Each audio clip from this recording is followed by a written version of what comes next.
All right, here we go.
Good morning.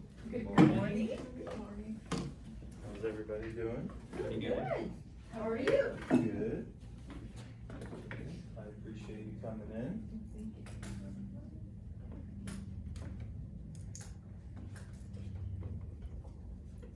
All right, today we are going to be covering chapter 23, First Aid Provider. So, I'm gonna start with myself. My name is Mike Forstall. I'm a firefighter paramedic here at Central County. I've been in the fire and EMS field for 19 years now. 14 of that was spent on an ambulance. The rest of the time has been on a fire truck. I want to go over just a couple of things. We have an exit right through here where you came in. We also have an exit on this side of the room here that will take you out to the front parking lot. It doesn't matter which way you go. You can go out this door and come around, but basically right behind us is the bathrooms. So if you need to use the bathroom, you can go around this way or this way. We plan on taking breaks, so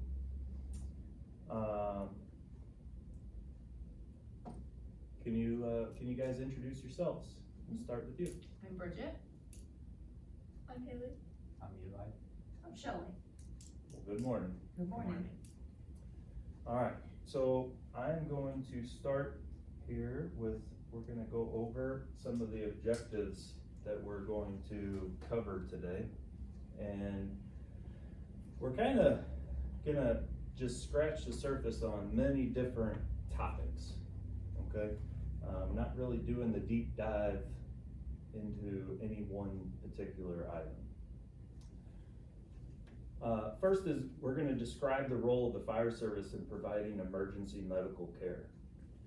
We're gonna explain patient confidentiality requirements. We're gonna identify communicable diseases that first responders commonly encounter. We're gonna explain ways to prevent the spread of communicable diseases during the emergency medical care. We're gonna explain the process of patient assessment. We're gonna describe CPR. We'll actually do a hands-on event before your testing. We're gonna describe methods of controlling bleeding. We're gonna explain shock management. And then there's two different skills that we're going to cover, and that's oxygen administration with a non-rebreather, and then a cardiac arrest management using an AED as well. So we will get started here. So like I said, objective one, describing the role of the fire service in providing emergency medical care. So generally, fire departments have two different types. One will have a transporting agency where they have their own ambulance, and then there's others that just have EMT paramedics on the fire truck that can provide emergency medical care, but they don't transport. So types of ambulance service, you're gonna have your fire-based EMS, like I kind of talked about. Some of these fire departments have their own ambulances. Others are hospital-based EMS providers. And then there's also ambulance districts that will provide EMS for a particular county. So it's important to become familiar with the equipment, the protocols, and the standards of care that are used in your community where you work. It's important to train regularly with EMS to have that good working relationship, to where when you run that call, whether it's middle of the day, middle of the night, everybody's on the same page, the expectations are the same. Some of the departments have a variety of providers. You can have everything from a basic first responder to a nationally registered EMT-B basic up to a paramedic. Some of these agencies even have physicians on the road. So you're gonna come across a variety of different providers, depending on where you're at. Most of the time, your firefighters are gonna be trained as EMT basics or EMT paramedics, at least in our area of the country. Having paramedics on the truck is important. It not only does it provide that high level of care prior to the ambulance arriving, but it can recognize what resources are needed prior to an ambulance getting there. If you have a well-trained EMT or paramedic and they get on scene and recognize this is a major event, they're gonna know whether to call additional resources. They're gonna know, hey, we're gonna need a helicopter for this patient, or hey, we're gonna need the critical care paramedic to come, that sort of thing. So it can improve patient outcomes. So, let's recap this. What role does the fire department play in providing emergency medical care?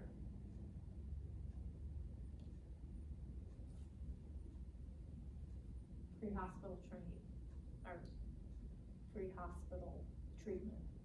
Okay.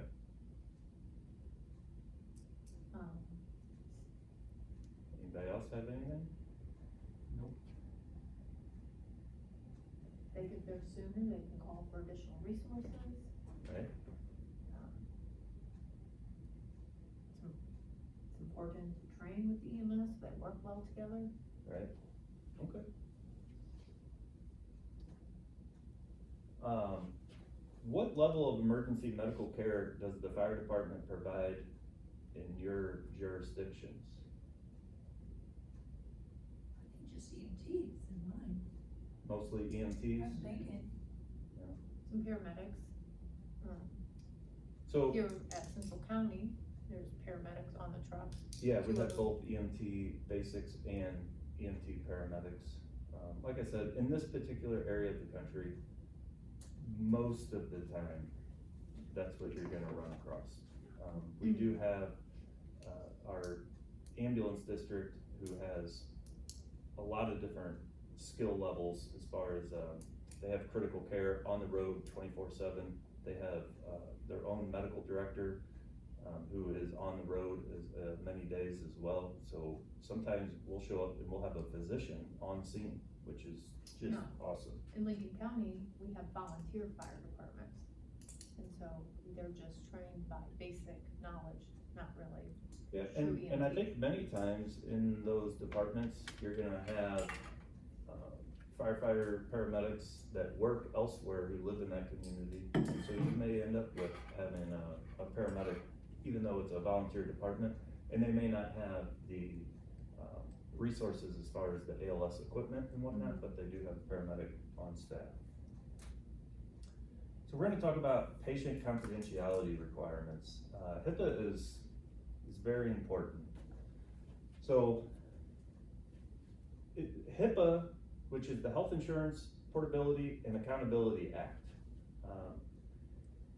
It's laws that regulate the use, the distribution, and the storage of patient-protected medical information. PMI is what they call it. It establishes the civil and criminal penalties for any non-compliance with that. Fire departments are typically required to follow the HIPAA if they provide medical care and they bill for the services. Regulations dictate how and to whom that protected medical information can be shared with. You don't want to start giving that information out to someone who's not authorized. dictates how the PMI is to be protected from unauthorized disclosure. It needs to be encrypted, and we're gonna cover that. Departments must have a designated privacy officer that provides compliance training as well. All right, so with the PMI, you need to be discreet with it. You only want to disclose that information to those who have a legitimate need and are authorized to have that information. You don't want to start telling bystanders people's private information about their situation, their injuries, what hospital they're being transported to, anything like that. You can release that PMI to others as long as you have consent from the patient, and that usually requires a signed consent, usually. There is other circumstances where you can do verbal, but in general, you want to try and have it a signed document, just to protect you as a provider in your agency. You want to become familiar with the department and the authority having jurisdiction guidelines. And we could do a whole day class on HIPAA. And like I said, we're just scratching the surface on these different items. Okay.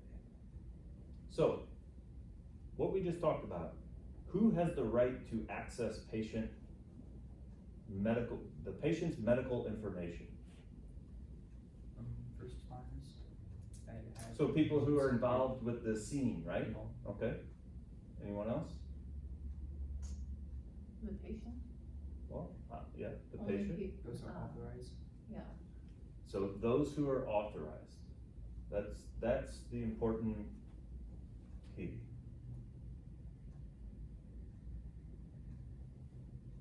Okay, so we're gonna cover some communicable diseases that first responders commonly encounter. And we're just gonna do a few of the big ones. There is a whole variety of different diseases that we need to protect ourselves from, and we're gonna cover how we go about protecting those as well. So hepatitis, it's a disease within the liver. It's inflammation of the liver. It can be caused by drugs, alcohol, hazardous chemicals. It could be hereditary. The viral hepatitis is the most common. So there's 4 types of hepatitis. You can see on the screen there's 2 here. We have hepatitis A, which is typically contracted by consuming contaminated food or water. It's transmitted by contact with those who are infected with hepatitis already. Common symptoms are going to be fatigue, abdominal pain, dark urine, yellowing of the skin and eyes, a fever. With hepatitis A, generally there's no long-term consequences. It is considered the least serious form of hepatitis. So then we have hepatitis B, which is transmitted through bodily fluids, blood, urine, stool, vomit. Infections can be both short-term and or long-term. They cause serious damage, scarring, and injury to the liver. it can certainly progress, if untreated, to liver failure. The signs and symptoms of hepatitis B are very similar to that of hepatitis A. And it can be very serious, potentially, as you can see up here, potentially lifelong infection So from is it it. a blood test? Is that how they determine if you have it? Yeah.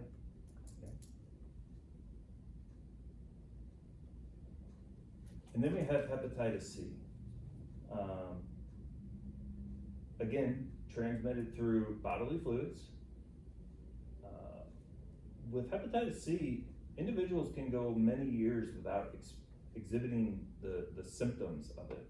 So you could have it and not even know it, which is scary. Liver damage can be permanent, long-term, and lead to liver failure.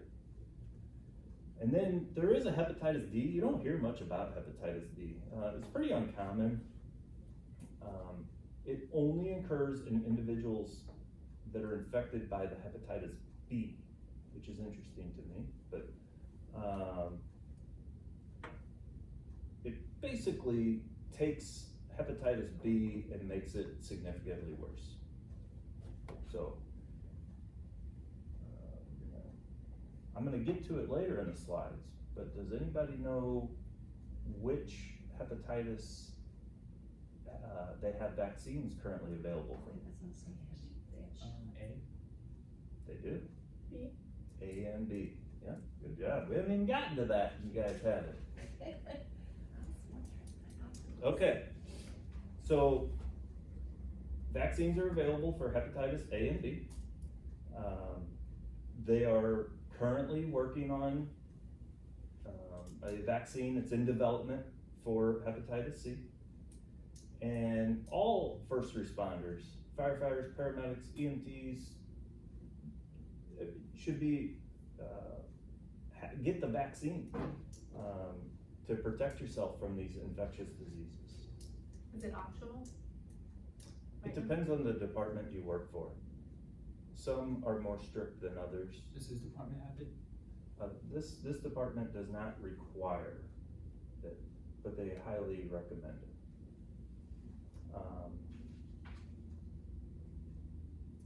As you can see up here, it talks about, we're gonna get into how do we prevent it. And the number one way is good hygiene, right?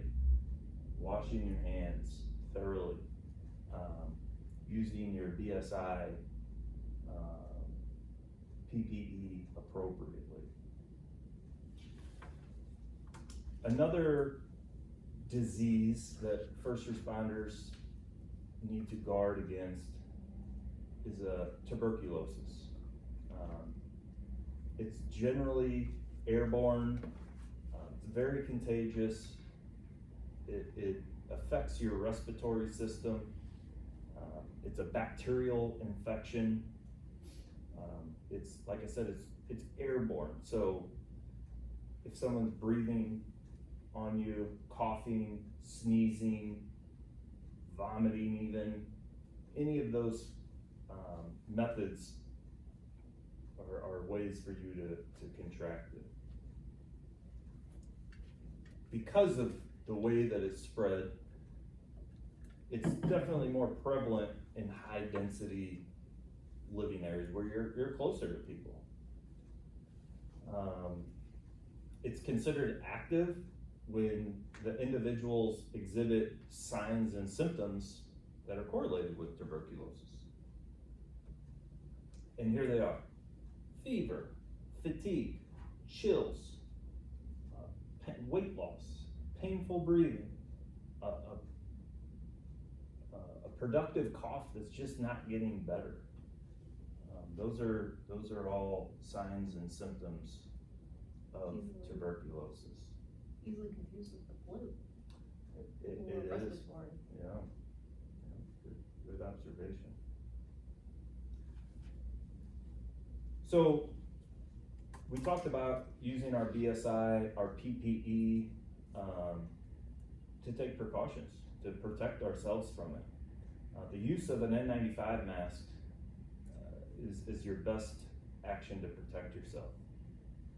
Even if the patient is not known to be affected, but has those symptoms, go ahead and take those precautions by using your BSI, including an N95. There's no widely used vaccine to protect yourself from tuberculosis at this time. I'm sure there's something in the works, but at this time, that's all we got. You can do an annual skin test to check for exposures. It's a pretty simple test.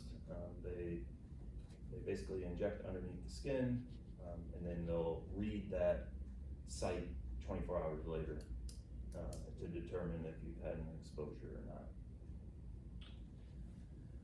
Or you get a chest X-ray, right? Because I'm allergic to the vaccine. Oh, interesting, yeah, yes, you can.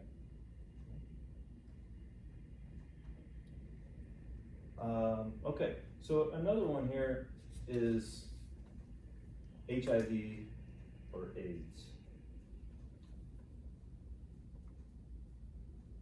So AIDS, HIV, it weakens the immune system to the point where the body is unable to fight off the diseases. It's very similar to other viral diseases that you might get as well. There is different stages that are mild all the way up to severe or advanced stages, which can lead to muscle wasting, which will lead you to contract other infections more easily. Let's see here. Persons with HIV are likely to have diseases such as hepatitis and tuberculosis. With their weakened immune system, their body doesn't fight off other diseases as easily. HIV and AIDS is spread through contact with infected blood or bodily fluids, and we covered some of those: vomiting, sneezing, diarrhea, all that. The HIV and AIDS is a little less risk to responders than hepatitis and tuberculosis, only because it's, with the tuberculosis, for example, it's airborne.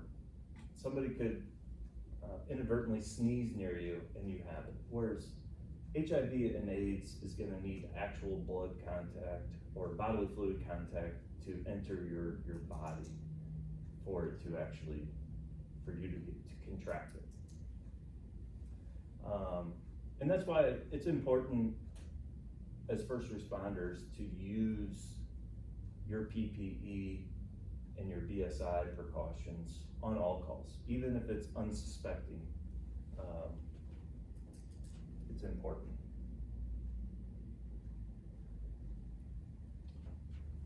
So there's multi-drug resistant organisms. They're difficult to control. They typically do not respond to conventional antibiotic treatment. An example would be MRSA, or drug-resistant staph infections. They typically, you'll see them a lot in healthcare settings, like nursing homes or even in hospital settings.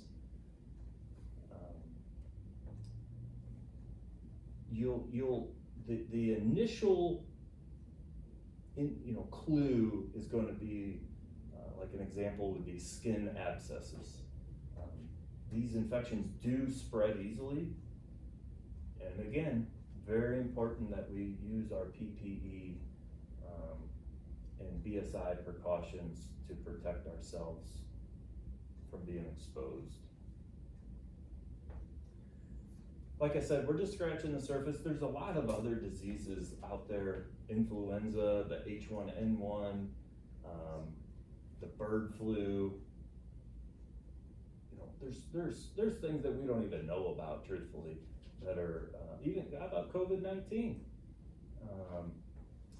So use your PPE, use your BESI precautions, and just be mindful of the situation that you're entering, and try and do your best to protect yourself. The last thing we wanna do is try and help others and then end up getting sick ourselves or bringing it home to our families. All right, what are the 3 communicable diseases that first responders commonly encounter that we covered today? HIV. HIV, all right. Hepatitis A and B, Hepatitis A and B, C and D. C, Not and so then much D D, yeah. is, yeah, TB or no, yes, Yeah, we covered tuberculosis. tuberculosis. Swine flu, I mean, that's not, The flu. COVID-19, COVID-19. Yeah, there's a lot of them. just respiratory infections. And you don't know what they have, right, at the time, so just take all your precautions. So what precautions do you have? So I actually have on the table up here, and we're gonna go over, when we kinda do our practical practicing up here. But we have N95, we have gloves. If you suspect somebody with a respiratory illness, even wearing, safety glasses, is a good way. Gowns. There's a lot of different Ear protection. methods of, protecting yourself. So we're gonna move on to objective 4 here, and we're gonna talk about ways to prevent the spread of the communicable diseases.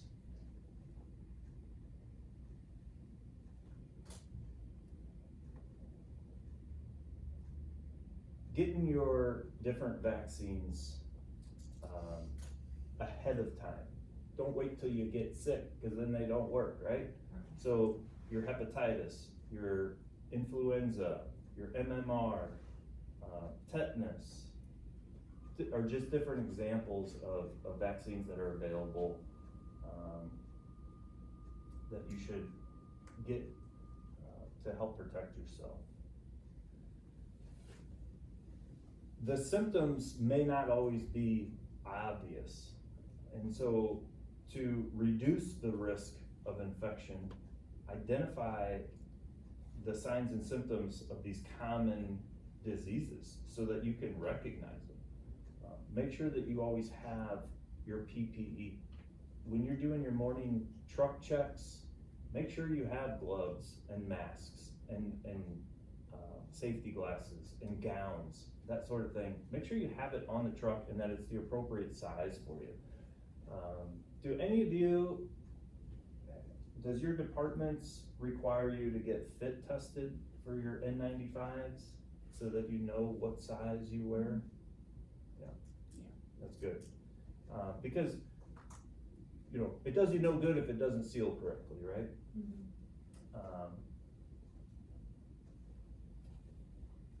So BSI, you've heard me talk a lot about it. Body substance isolation. And it protects you against different pathogens, organisms that carry disease that can cause infection. They exist in bodily fluids of the infected persons, generally contracted through infected fluids, bloodborne pathogens, airborne pathogens. They're all a threat to us as first responders.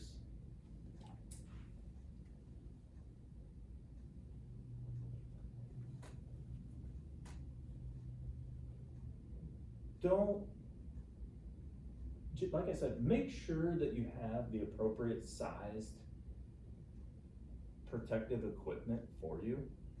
If your gloves are so big that they're falling off your hands, they don't work right, they impede what you're doing. If your mask doesn't fit correctly, it's not doing you any good. You adjust that PPE with known in current situations as well. No different than when COVID-19 was the big thing that was going around. We all at the morning made sure that we had our masks and our gowns and our safety glasses. You know, if we had to intubate one of these patients, that is a very high risk procedure when we know that they have such a easily spread disease. So, like this says, too much PPE is better than not enough. At the end of the day, we want to go home and not end up being part of the problem, right? So with exposures, it occurs when the bodily fluid of the infected individual comes in contact with an exposed area of the provider. So open wounds, cuts, sores through the eyes, nose, mouth, any break in the skin, anywhere that it can touch your fluids, can lead to an exposure.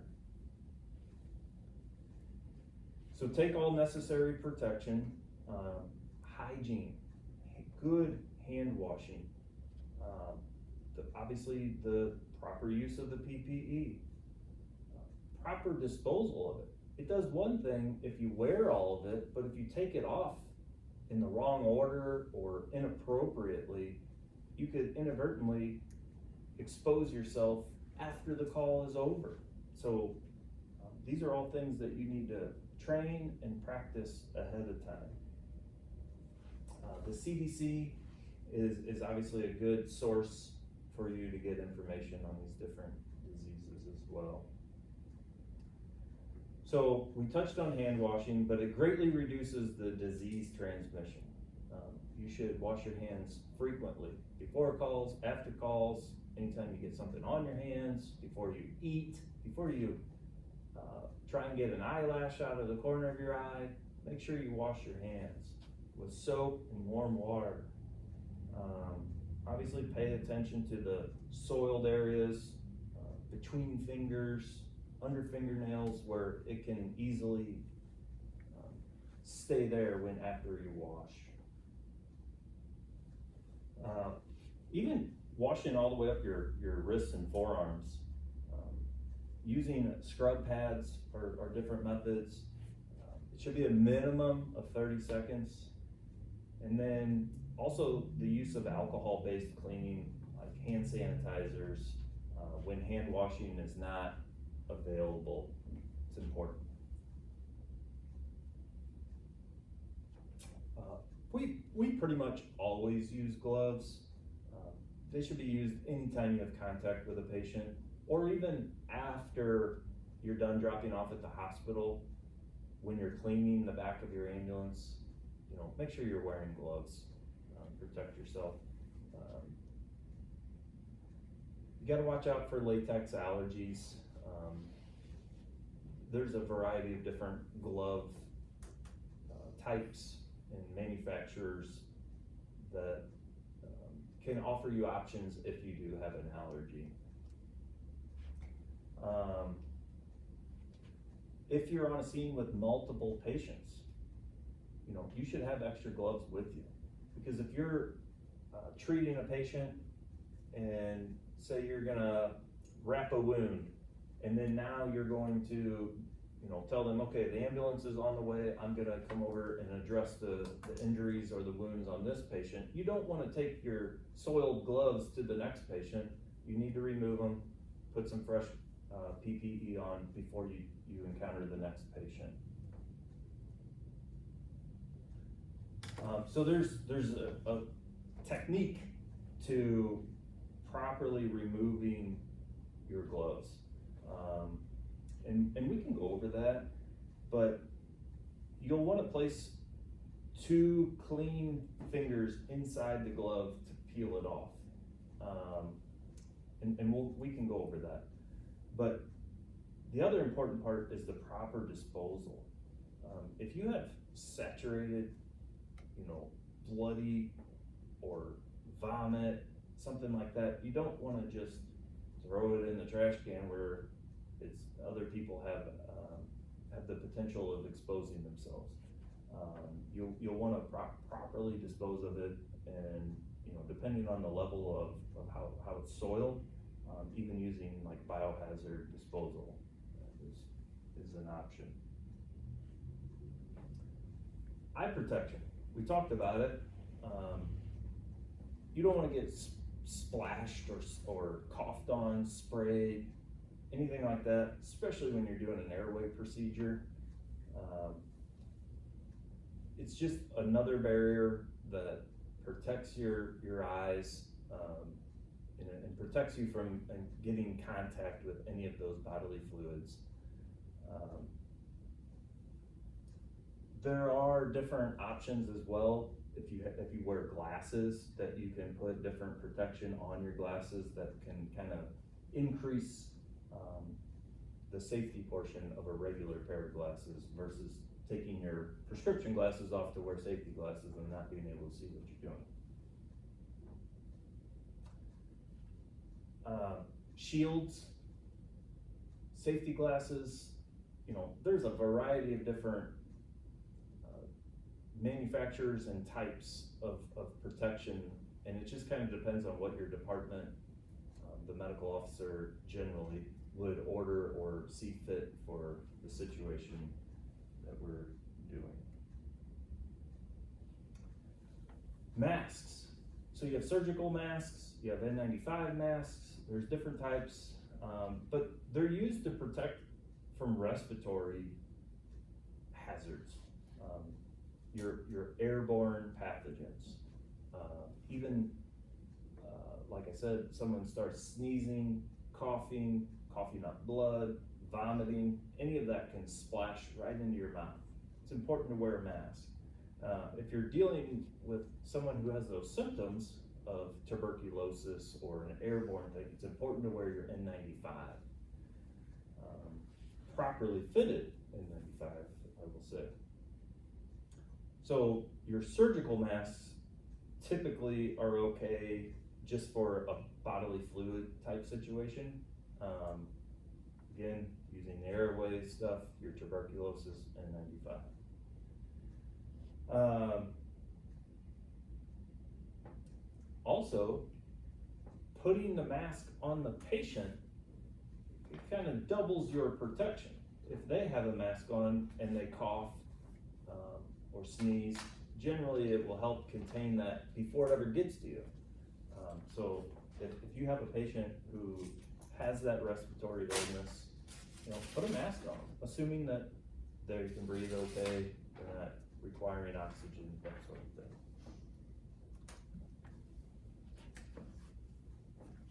thing. So N95s block at least 95% of the airborne particles. And that's if they have a proper seal, and that's where the fit testing comes in and is very important. And I'm glad to hear that all your departments are doing that for you. Gowns, you know, you see it more in the hospital setting, but it does occur in the field. We have them on the ambulances and fire trucks in our area. You know, even if you're protected, you're wearing your gloves, your glasses, your mask, but someone vomits on your shirt, now you're walking around with an exposure. So if you have those gowns and you think that, you know, there's a high probability that I'm gonna get exposed to this, put the gown on. We have plenty of them. Especially in situations where, you know there's going to be bodily fluids. An example here is childbirth. There's a lot of fluids, and you don't want to get exposed to that, and then potentially expose another patient after that call.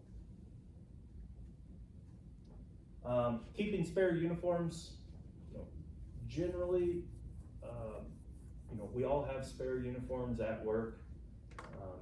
I think if you're exposed to it and it's on your uniform, most departments around here that I'm aware of will allow you to go out of service to where you can get yourself cleaned up, properly clean your uniform and get a fresh, clean uniform on. That way we're not exposing others. But it's important to have, you know, your spare uniforms and know how to clean them. Even like turnout gear, you know, we have special soaps and gear extractors that can get carcinogens and different things off of it. You don't want to use your regular washing machine for soiled clothing or article of you know, clothing, and then when you're done, go ahead and wash your bedding in it. You know, that's just an opportunity for contamination. To touch on the hygiene, you know, making sure you're taking care of yourself, you got your vaccines, you're washing your hands, you're showering regularly, keeping yourself clean. So, all your medical equipment, your monitor, your suction equipment, the surfaces in your ambulance, your stretcher, inside the fire truck, you need to decontaminate that as quickly as possible and using the appropriate PPE when decontaminating that. We talked about it earlier.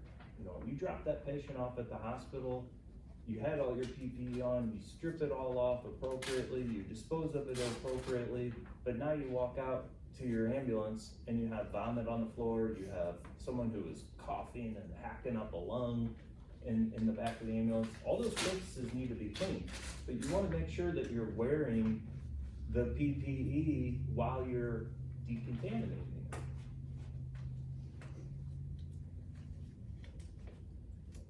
We talked about this, cleaning and disposal of contaminated items. Wear your gloves, masks, eye protection as you're cleaning it. Dispose of it appropriately. If it's soiled, use a biohazard bag and appropriately dispose of it. You know, use your disinfectants. Wear all your PPE. Make sure that your clothes are clean when you're done, and if not, clean them appropriately. And you can even use different solutions. You know, here we're lucky enough to have these disinfectants, but even bleach water is a good option. Just following the manufacturer's instructions on how to do that and how to appropriately mix it.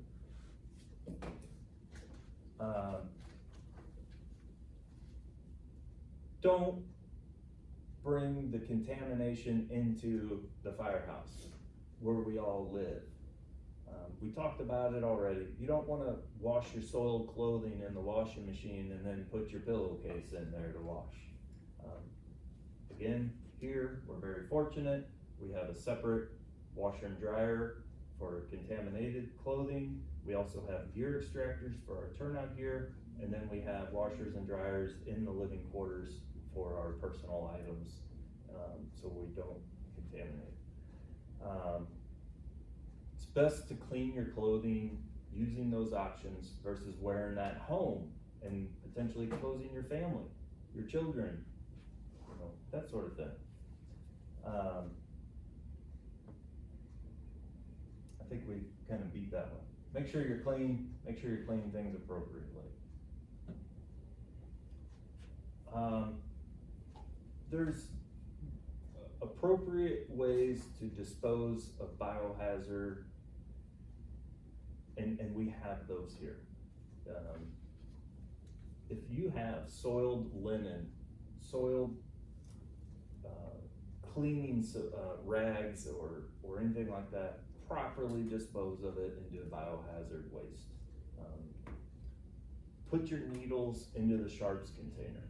You know, under no circumstances should those be tossed in a waste basket or anything like that. So if you are exposed, you need to follow your department's SOP or standing operating procedures to get tested and to receive treatment. Every department, at least around here, has a medical officer who knows that procedure inside and out who will walk you through it and make sure that you are getting the appropriate testing and treatment. Okay, so what procedures does the term body substance isolation refer to? That's that BSI.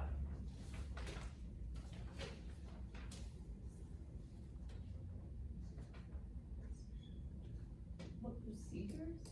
Yeah, Like, you mean like wearing masks I think, and yeah. goggles? Yep, wearing your appropriate PPE, Eyewear, eyewear, Gloves. mask, Gowns. gloves, gowns, hand washing. Yep. Alcohol-based hand sanitizers, using the appropriate, washing machines and cleaning Make sure you equipment that don we your have. equipment correctly. Training on how to, appropriately don and doff your PPE. How about, what types of PPE do responders typically use during the medical calls? I think we just Gloves. covered them. Gloves. Gloves, Mask. masks, Eyewear, Yep. gowns. eye pro, gowns, yep, those are all important. Okay, let's see here. Tell you what, why don't we take about a 5 or 6 minute break?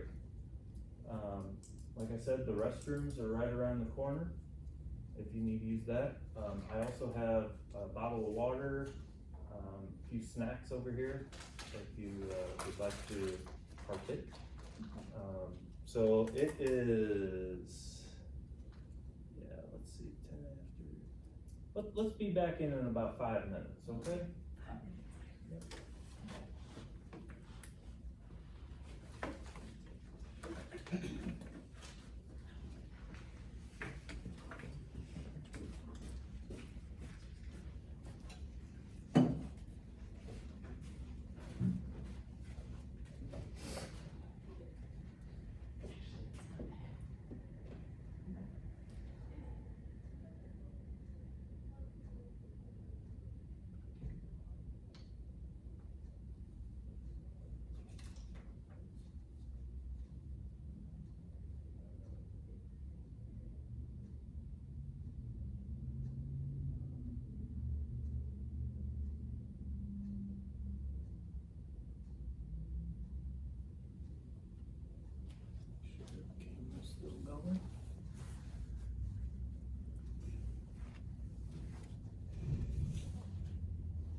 just next. Here's a banana. We're gonna wait and Hey, oh, let's hear my first over here. Alright, before you guys all take a seat, why don't we just put our hands on some of this equipment that we have, that I have prepared over here.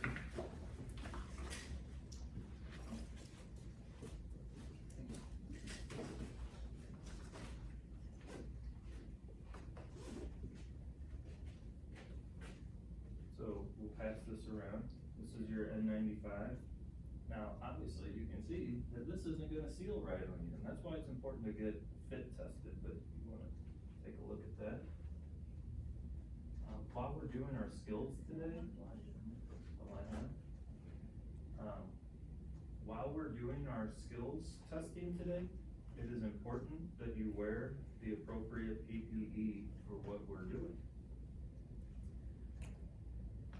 I'd say that's too big for you too. I'm a small.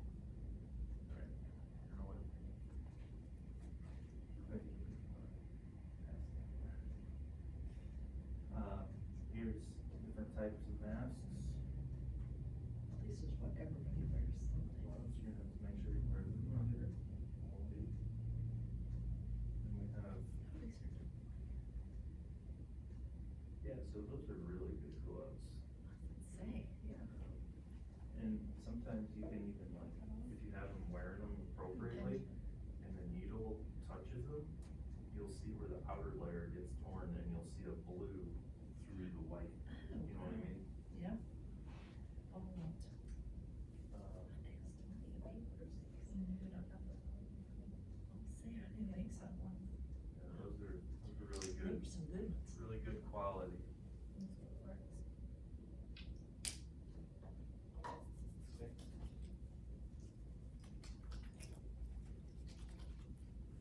Summer dries. Yep, okay.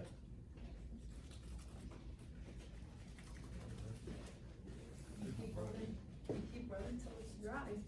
Oh, really? Mm-hmm. So- We've covered a lot. Now we're kind of getting into the, more of the patient assessment and hands-on portion. So objective 5 is patient assessments. We've all heard ABCs, airway, breathing, circulation.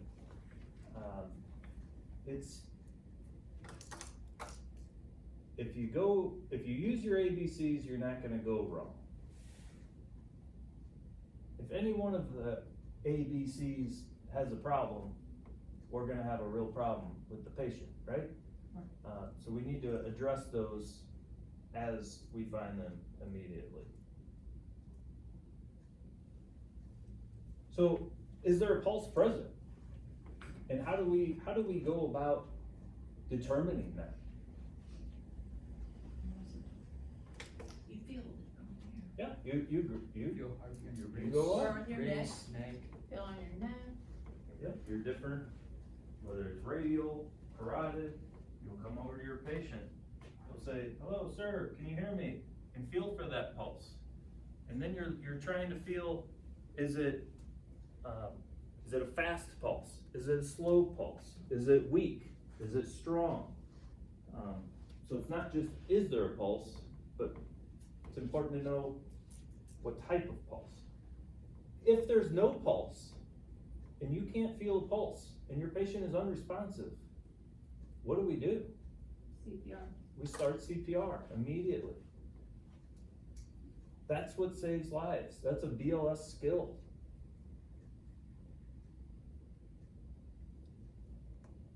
Airway. What are we looking for when we're assessing the airway? Is the airway patent? or Is it open? patent? Is it open? If it's not, what do? Jaw thrust. Open it up. We open the airway, whether it's a head Like tilt, chin lift, a jaw thrust.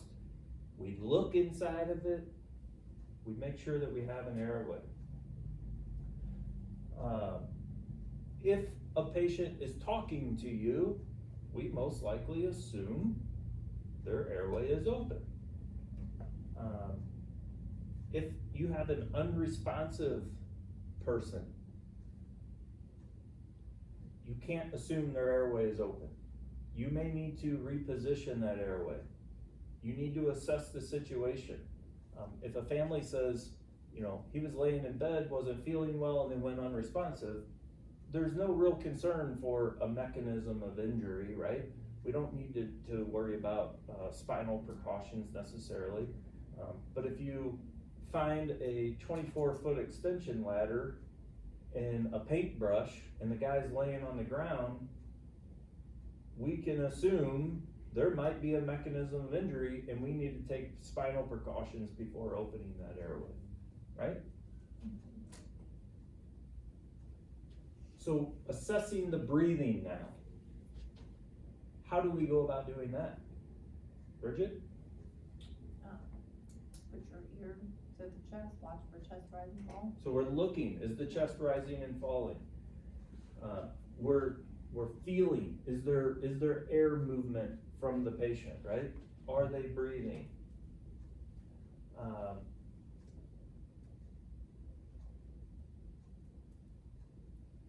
What do we do if the patient's not breathing? Breathe for them. We breathe for them. As healthcare providers, we don't use mouth to mouth. It's just No more? no more. You're gonna use a BVM. You're gonna breathe for them. Circulation. If there's no circulation, if you go over to that patient and you say, sir, can you hear me? And there's no response. You feel for a pulse. There is no pulse. What are we gonna do? Start compression. Start compressions. And what are we doing when we're doing compressions? What is that effectively doing for the patient? Sending oxygen throughout the body. Oxygenated blood. We're circulating the blood to the vital organs, especially your brain, right?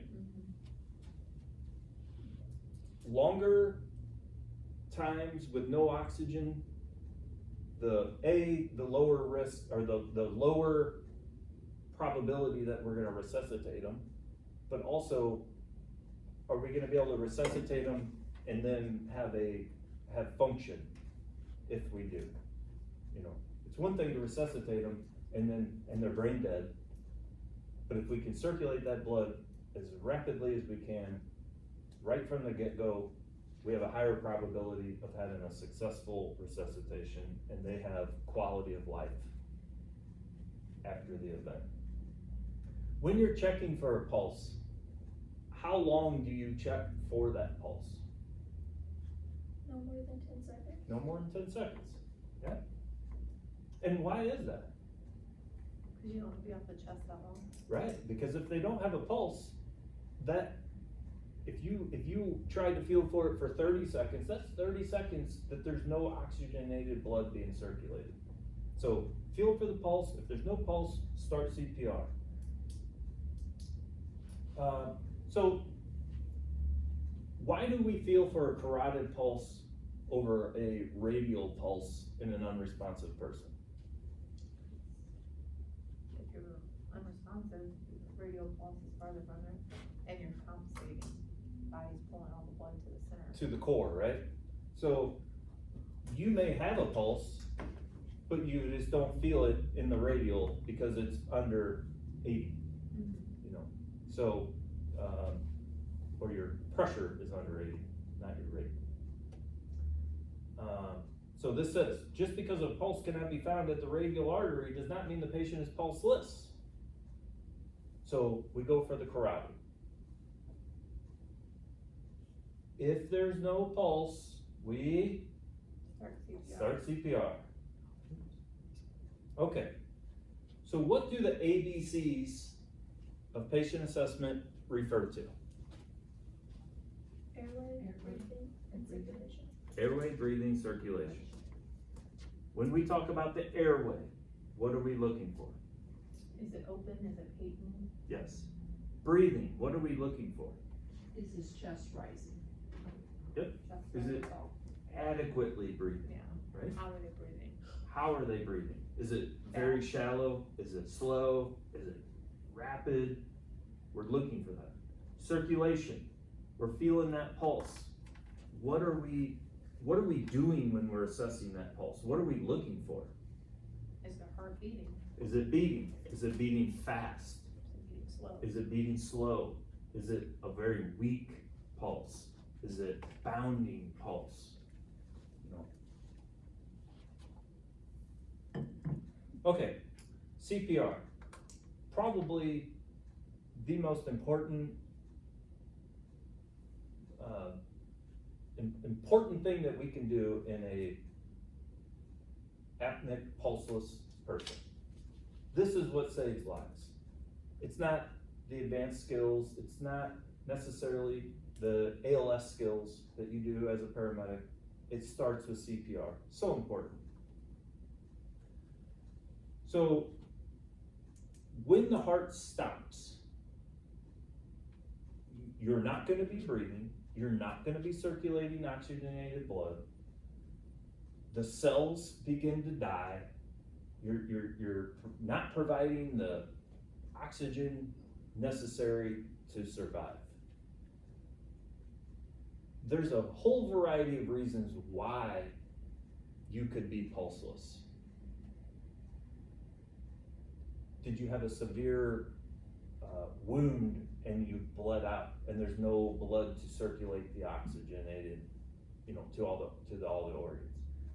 Is it a pump problem? Is it an electrical problem with the heart? There's a variety of different reasons. Is it a severe spinal cord injury? There's all kinds of different reasons why. But CPR is the best and the most effective way to save lives. There's clinical death and then there's biological death.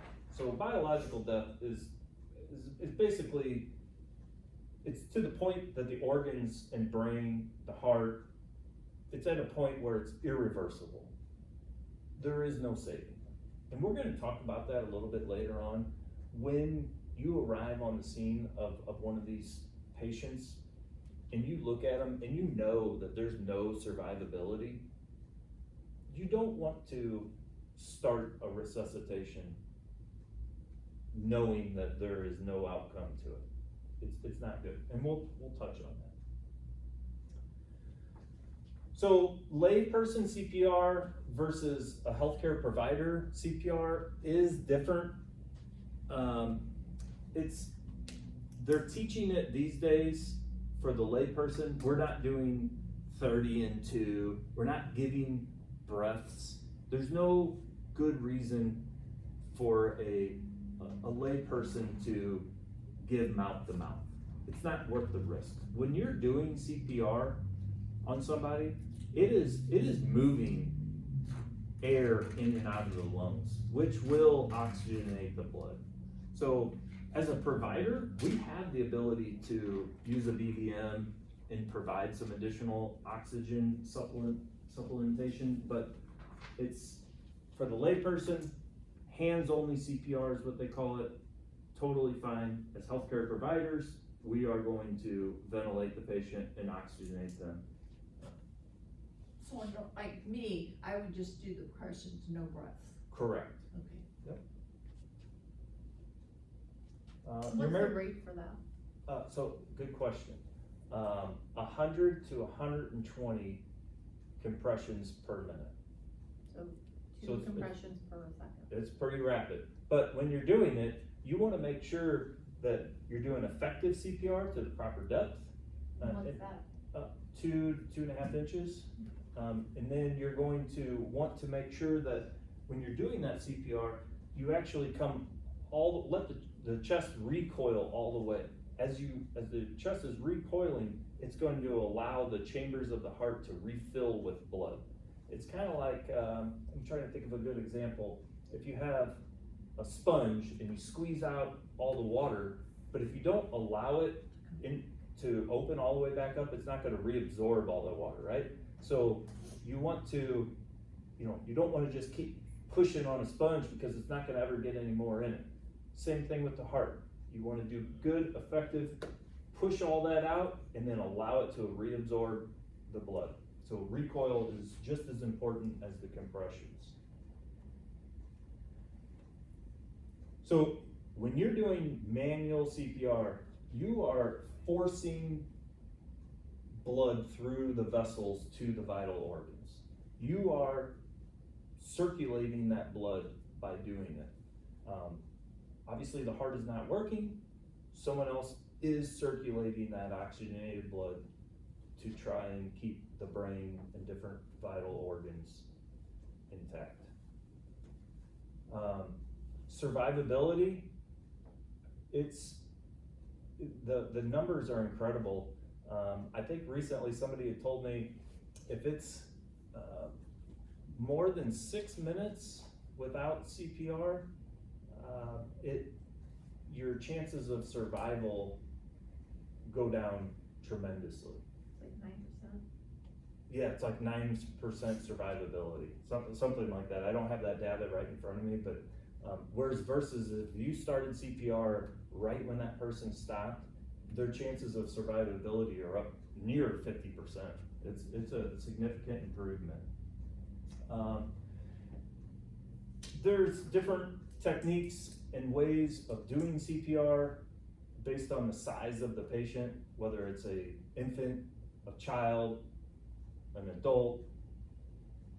You know, you'll use anything from 2 fingers to 1 hand to 2 hands. And we will demonstrate and go over CPR in a few minutes. The AED is also important. If you are in a lethal rhythm, getting that heart to fire correctly could make all the difference. So if you are at a, let me think here, a Walmart, and somebody collapses, and you recognize that, you go over and you check, and they don't have a pulse, and you start CPR, immediately call 911 and try and get an AED to that patient. You're gonna apply the pads to the victim, and then the AED will analyze that and determine whether we can defibrillate the heart and try and shock it back into an organized rhythm so that it can start beating on its own. Obviously, a heart beating on its own will do better at circulating that blood than we do manually. The AEDs are available in most public places, especially in this day and age. Try and get it as soon as possible if it's available. The AEDs these days will also walk you through every step. It's gonna, once you open it up, it's gonna tell you, put the pads on the patient, push this button, it's gonna analyze. Okay, take your hands off the patient while it determines whether it can shock. Okay, start CPR. It's gonna prompt you and walk you through it. If that AED is not working for whatever reason, or it's saying no shock advised, just keep on the chest doing the CPR. That's the best thing you can do for the patient. So defibrillation, it's an outside electrical stimulus.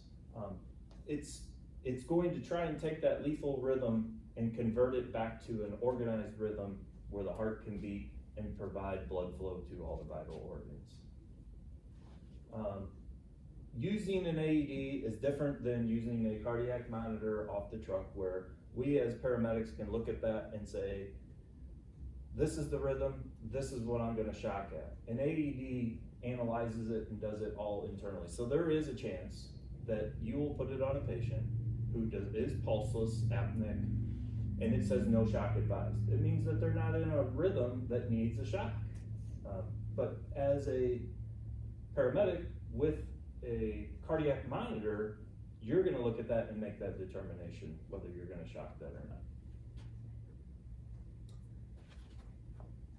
Doing CPR, working a cardiac arrest, whether you're a provider, a lay person, a family member, it doesn't matter. It's stressful. Typically these events are unexpected, right? Like nobody thinks like, oh, today I'm gonna go into cardiac arrest and I'm gonna prepare for it. And I'm gonna make sure that I stretch and make sure that I have good form. We all need to be prepared for these things because it is unexpected, which also leads to increased stress. We also want to remember, we as providers, you know, and even a layperson, we need to protect ourselves from what we're getting into. So make sure you wear that PPE. Make sure you do your BSI precautions. So yeah, I put this on, I wanted to touch on this.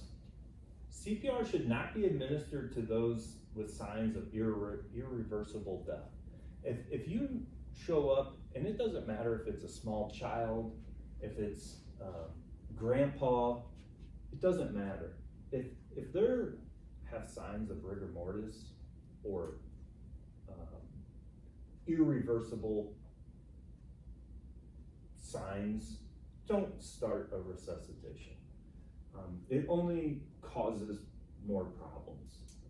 Especially, it even gives hope to the family that you're doing something, which in some cases can, you know, look good at the surface, but it's only prolonging what you already know, and it just doesn't do anybody any good.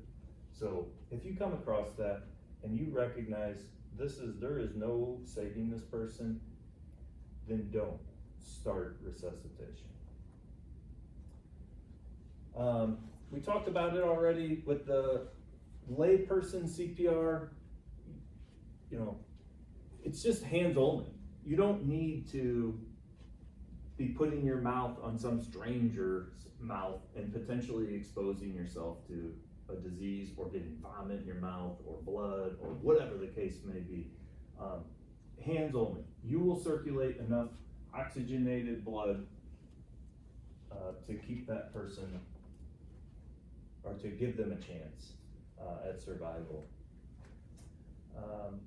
Full CPR is chest compressions and rescue breathing. As providers, we do it with a BVM or a ventilator.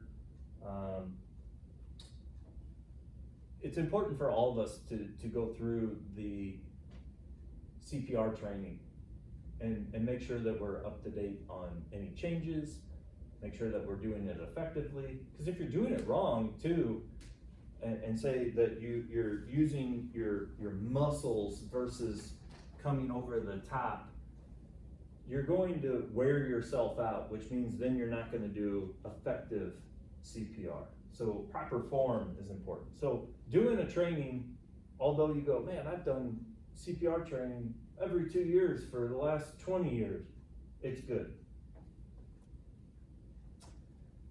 So you're going to want to determine, is the patient conscious? Hello, sir, can you hear me? Determine if the patient has a pulse.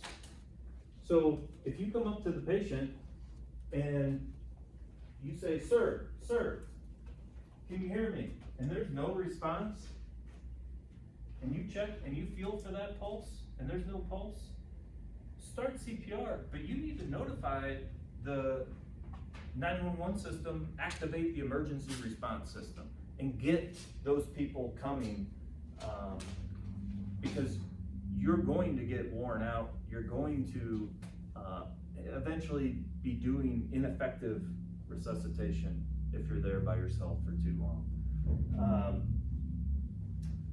Let's see, we're gonna touch on this. If you can't feel a pulse, how long do you feel for it? No more than 10 seconds. Yes. Do we do CPR on somebody who's laying in their nice fluffy bed? No, because it's ineffective. You're just squishing them into the bed. You need to get them onto the floor. You need to get them onto a hard surface to where your CPR will be effective. You want to find the correct location to do the CPR, which we've taught, just go between the nipple line. Make it simple.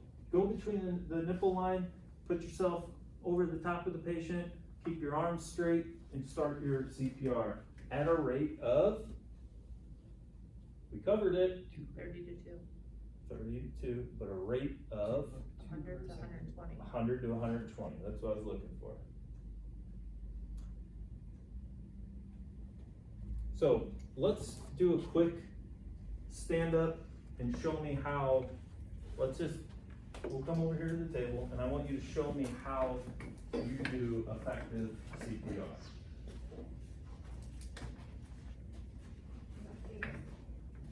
I'm sorry?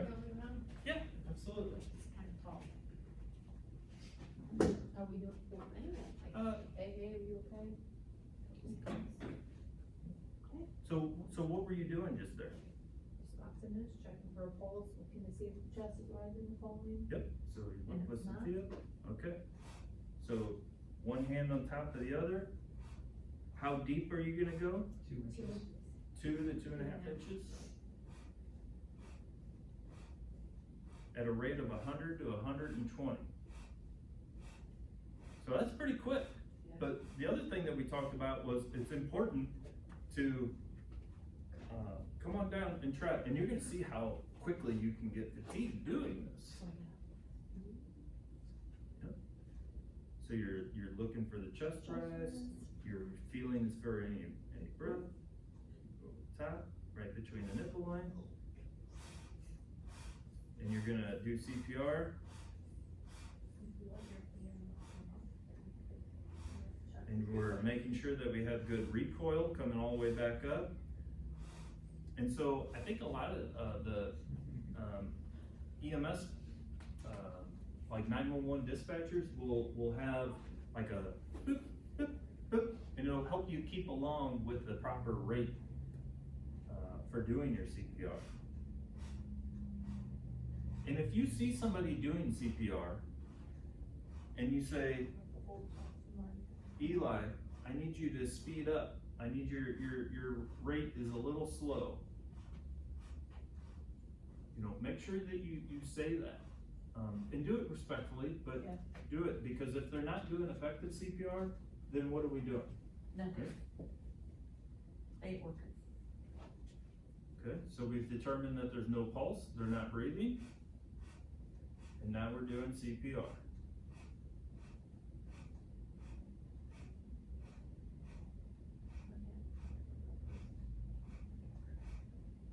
So what's something else that when you come up and you assess the patient and there's no pulse and you determine that we need to start CPR, what is something that you may feel when you start doing CPR?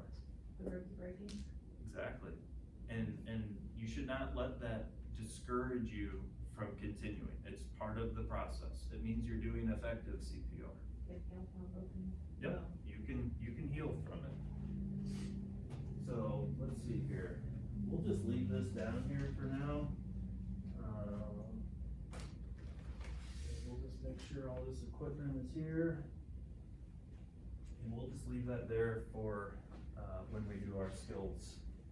Okay?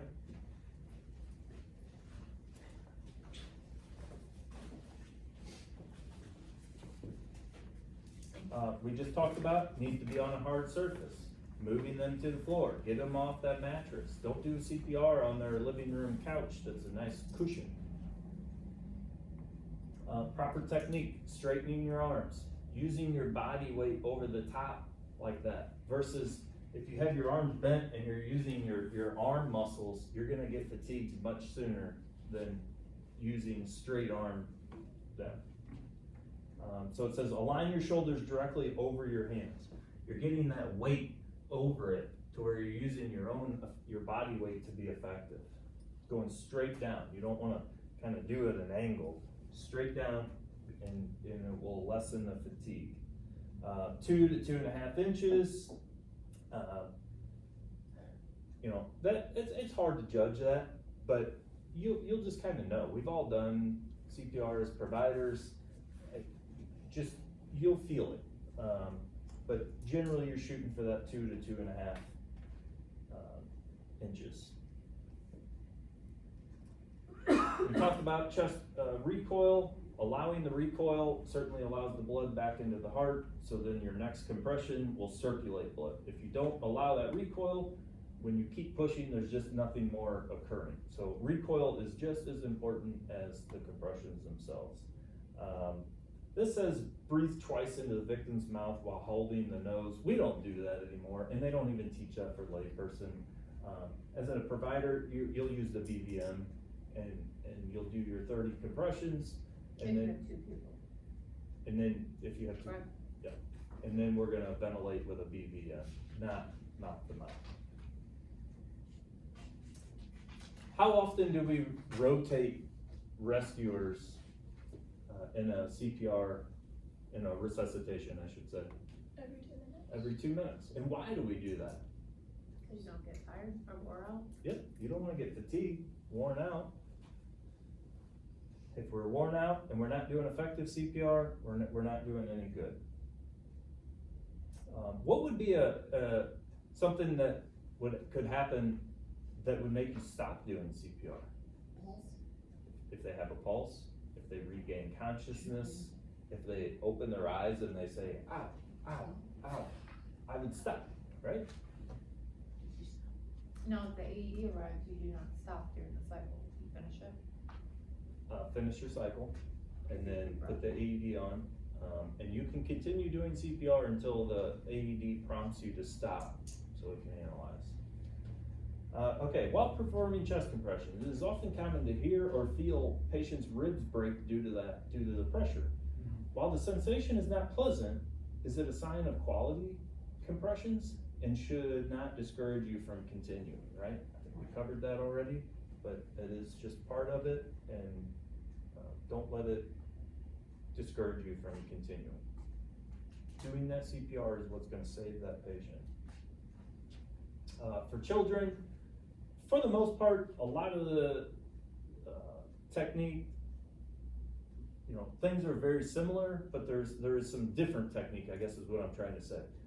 Depending on the size of the patient, if you have a small infant, you're certainly not gonna put both your hands on there and try and do CPR. You'll use your 2 fingers. You don't wanna use your thumb, you'll use 2 fingers. Again, still needs to be on a hard surface, but don't, go in there and crush it trying to use your palm on a little infant. Again, if you have a small child, you'll use just one hand. Do what is effective. Same concept though, if unresponsive, you're gonna check for a pulse. The only difference would be if you have an infant, you'll wanna use the brachial artery versus the carotid. So if there's no pulse, move to a solid surface and start chest compressions, and then get the 911 en route. I think we already covered this. So larger children or adults, you're gonna use the 2 hands. Smaller children, 1 hand. If it's an infant, use your 2 fingers. Center of the chest. With children, you're gonna wanna compress about 1/3 of the depth of their chest. It depends on the size of the child, that's why they don't say 2 to 2.5 inches. Well, it's about 1/3 of what their chest is, so it depends on the size. Same rate, 100 to 120 compressions per minute, making sure that you're allowing for good recoil. You'll wanna breathe for the patient, and we'll touch more on this, but with small children and infants, a lot of times the cardiac arrest that you're treating is oftentimes caused by hypoxia. It's a breathing issue. So ventilating infants and children are more important than adults, because usually that's why they are in cardiac arrest, it was a breathing problem. Let's see here. So we already talked about it. Adult techniques can be used for larger children. So if you have a child, but he's of more of an adult size, use that 2 hand versus a 1 hand. Just because he's 8 doesn't mean that you can't use 2 hands, right? Infants, most cardiac arrest incidents are in infants are due to airway obstruction. So it's important to look in that airway. If you see the obstruction, you can absolutely reach in and grab it. you want to try and get that airway open so you can oxygenate that child.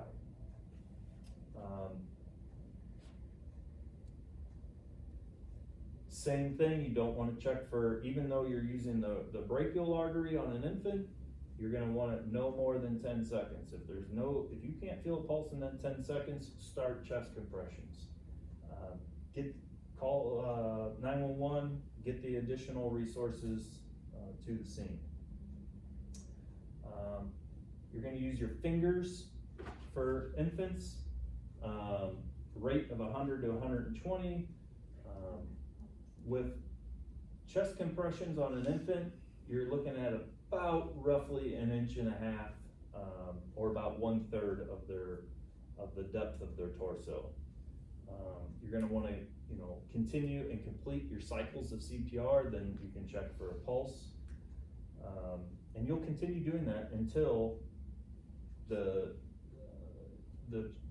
baby, infant regains consciousness, or until a higher level of provider arrives on scene.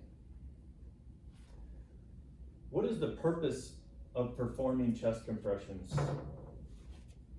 Circulating blood or oxygen throughout the body. And so mostly to Oxygenated the blood to the vital organs, right?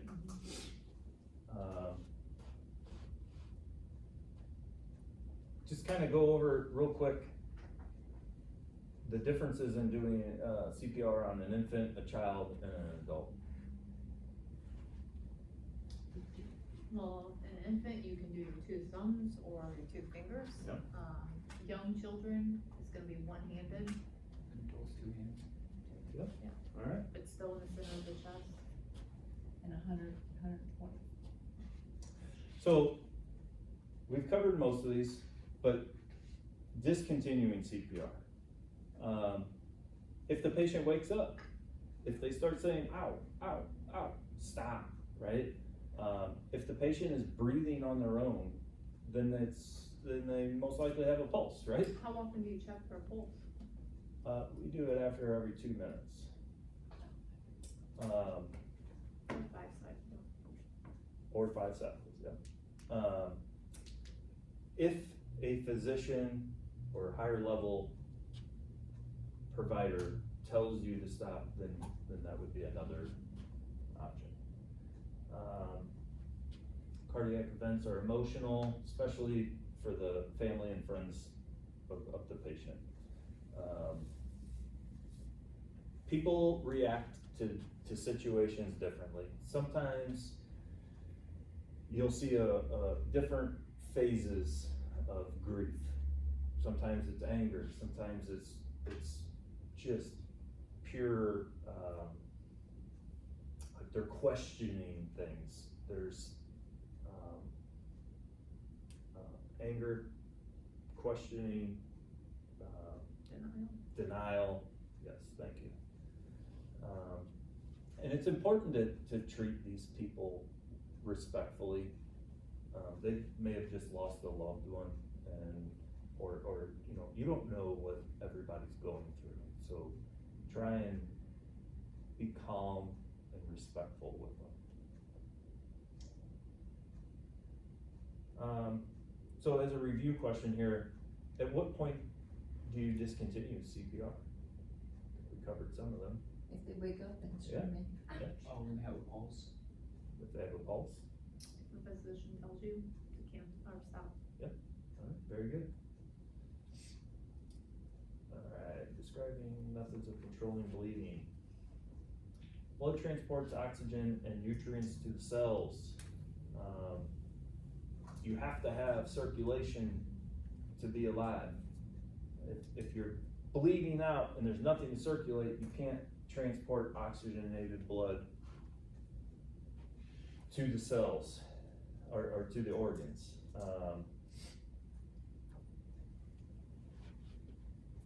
Couple different like external bleeding. So it could be lacerations, it could be punctures, it could be abrasions. Talk about arterial bleeding. So arteries transport blood away from the heart. It's under pressure. It's bright red blood. It's oxygenated. when the artery is cut, if it's an external, you're going to know it because it's gonna come out with some pressure, right? It's bright red, it's spurting, it's pulsating with each heartbeat pumping out.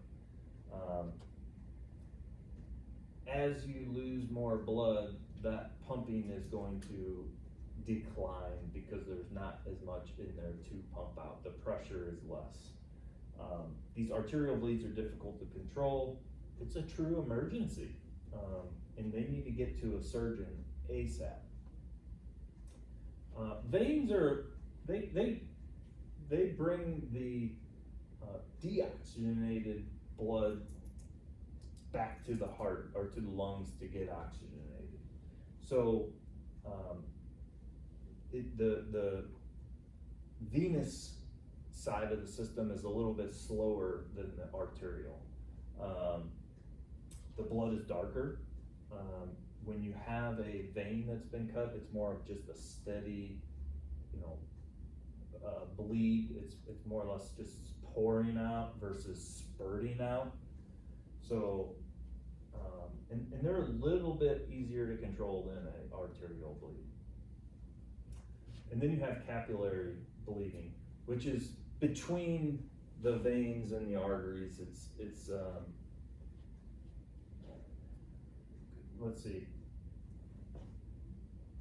The capillary blood is very slow moving compared to arterial or venous. It's much easier to control. Generally, sometimes they even stop bleeding on their own. So it's not nearly as severe. So this says most injuries to capillaries are scrapes, superficial, minor lacerations, small amount of blood, easily stopped. But they do provide an opportunity for infection and different things like that. So you want to make sure you clean those injuries. So when we're talking about external bleeding, what are the three types that we just covered? Arterial, venous, capillary. and capillary. Awesome. Give me an example of an arterial bleed. Your femoral artery, if you cut your thigh, Yeah. your radial. And what's it gonna look like? Blood's gonna be sweating out. Yep. Like a Burning blood out, stain, yeah. right? Bright red. And Every then, time the heart pumps. how about a capillary? It's like a scrape, road rash. And Yeah. stops on his. Fall off your bike, Yeah. skin your knee, something like that, relatively Like minor, easing, like easy to control. What's by venous. a venous bleed? Those are kind of in between, right? They're not as hard as a slow, steady. Yep. Darker red color. Darker red. Good one. So now we're going to talk about controlling that bleed. So if you have an arterial bleed, what's the first thing you should do if you have someone who they were installing a glass window and the glass shattered and cut their wrist and they have spurting red blood? What's the first thing you should do? Apply pressure. Apply pressure. Elevation. Elevation. Tourniquet. Tourniquet. On arterial bleeds, a tourniquet is important. It's probably the most effective way to stop an arterial bleed. It's the same basic procedure for the other, for a venous bleed, as far as direct pressure, elevation, and whatnot. Proper PPE, we covered that earlier. Make sure you've protected yourself. You don't want somebody squirting pulsating blood to go into your mouth. Wear the appropriate PPE. And don't be afraid to use tourniquets. They save lives. Direct pressure, take a gloved hand, use a dressing, put it on the wound. If you start getting blood coming through that gauze and you're holding pressure and it's bleeding through, what do you do? Bridget? apply another one? You apply another one. You don't take the first one off, you put the second one on the top and you apply pressure again, and you keep doing that. You don't wanna remove the dressing that's already been, applied. Keep pressure elevated. Don't waste time. If you see a serious bleed, get it controlled. Direct pressure, tourniquet, whatever you gotta do, get the bleed to stop and get them to a surgeon. What if you don't have a tourniquet? There's other alternatives. A belt. Clothes, You can use clothes, belt, Sock. hairpin. You can use a t-shirt. t-shirt. There's a whole variety. Anything you can do to stop that bleed, you're gonna save a life. Elevation, it does help. Use gravity to your favor. It's harder for the heart to pump it above the heart, right? It takes more. So if you raise it, in theory, less pressure should be a little easier to control and help control that bleed. So what methods are we gonna use to control an external bleed? Tourniquets, Tourniquets, direct pressure. direct pressure, yeah. Elevated. Internal bleeding. So how do we know that somebody has an internal bleed? Donor blood. Bruising, Bruising, swelling. swelling, those are all good. And you may not know the extent of the internal bleed, They and have rapid blood swelling. transport on that is essential. You know, if they're bleeding out of their bloody stools, bloody urine, out of their mouth, nose, anything like that, you know there's bleeding from within as well, you know, as in addition to any swelling or bruising, that sort of thing. Oftentimes when people, and we're gonna cover this in a few minutes, but they'll also get different signs of shock. And most of these people, when they bleed a lot, you're gonna get cool, pale, clammy skin. Internal bleeding can be a traumatic type event that causes it, or it could be a medical situation. So the moral of the story is uncontrolled internal bleeding is difficult to control. They need to get to a hospital where they have emergency surgery type of services. You're going to treat the patient for shock, and these people, you do not delay transport. So the signs and symptoms of internal bleeding: Bruising, bloating, urine, red urine, or blood in the urine and stool. right? Pale. All right, so we're on to objective 8, which is shock, okay? So there's different types of shock we're gonna cover. Essentially, the body is unable to regulate itself and maintain normal function. I like to say the body is not perfusing adequately, okay? It's unable to supply oxygenated blood to the vital organs to keep things functioning. There's different types of shock. We're gonna cover hypovolemic, neurogenic, and cardiogenic. So if I say neurogenic shock, what am I referring to? Nervous system? Yeah, nervous system. If I say cardiogenic shock, Heart issue. it's a pump, it's in your heart, right?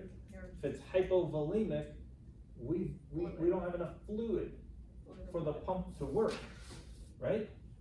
So those are a couple different types of shock. They can be caused by all kinds of different, the shock itself can be caused by a variety of different reasons. Everything from anaphylactic, septic, which is, infection, traumatic, that sort of thing. So the hypovolemic, that's a significant blood loss. In today's world, with all the shootings and the active shooter type stuff, We've been doing classes for Stop the Bleed. Most of these people are actually dying from the loss of blood.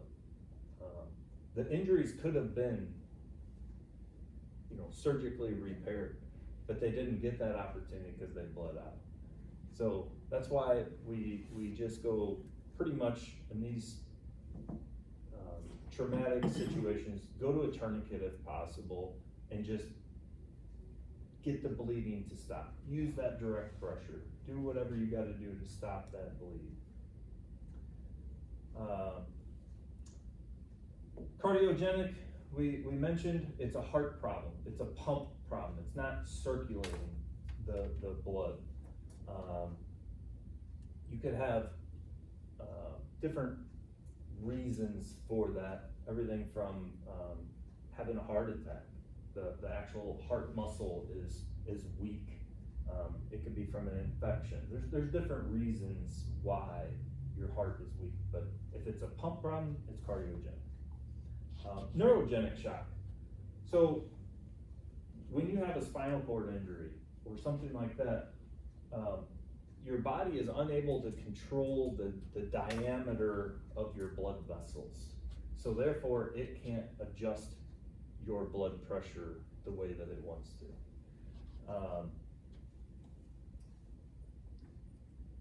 Usually when this happens, your blood vessels relax or dilate, the container, if you will, gets bigger, which means you have less pressure. It's very common with spinal cord injuries, head injuries. Then you have your anaphylactic shock, which we know when you have an anaphylactic shock, your container gets big, your blood vessels dilate, so your blood pressure goes low. Then you get your other symptoms of low blood pressure, so fluids in that situation. Septic shock, they need fluids. It's generally just a severe infection that is shutting down your vital organs. So what are the three most common types of shock? Hypovolemic, Neurogenic. Neurogenic, and cardiogenic. cardiogenic, good job. Okay. So your body tries to compensate, when you're going into shock, there's compensated and then decompensated. Like I said, we're just scratching the surface today, but basically your body is unable to maintain normal operation. It's a progressive, you generally don't just boom in shock. Like, it's a process and there's signs and symptoms you look for. And here they are. Pale, cool, moist skin. Very common, probably the most common. If your blood pressure is going low because you're bleeding out, your body tries to increase that pressure by increasing the heart rate. So you'll often see people breathing faster. Their heart rate is pumping faster, and it's trying to get that blood pressure up. Because you're hypotensive, you'll start to get dizzy, lightheaded, confused, and all those are signs and symptoms of shock. The signs and symptoms of shock, I just went over them. Pale, cool, Altered climbing. mental status. Yep, good. Fast breathing, tachycardia. What's probably one of the most important things we could do for somebody who's going into shock? Transport, right? Warm, hot blankets. Yeah, warm them up, keep them warm, right? Laying down, supine. Put them supine. If they're bleeding, stop bleeding. So these are the different treatments for shock. We're gonna keep the injuries elevated when possible. We use oxygen. Okay. We control the bleeding, like you mentioned. We maintain their body temperature by using blankets. And then, as a paramedic, there is other things we can use with medications. with fluids, that sort of thing. So if a patient goes into shock, what do you do? O2, blanket, transfer, immediate transport, stop the bleeding, Good job. elevate it. Okay, do you guys have any questions? Okay. So, why don't we take maybe about a 5 to 7 minute break? And then we're gonna come in and I'm gonna have you guys do the quiz. So, use the If restroom. we do it now, maybe great. Why don't you just take a few minute break and then we'll get that done.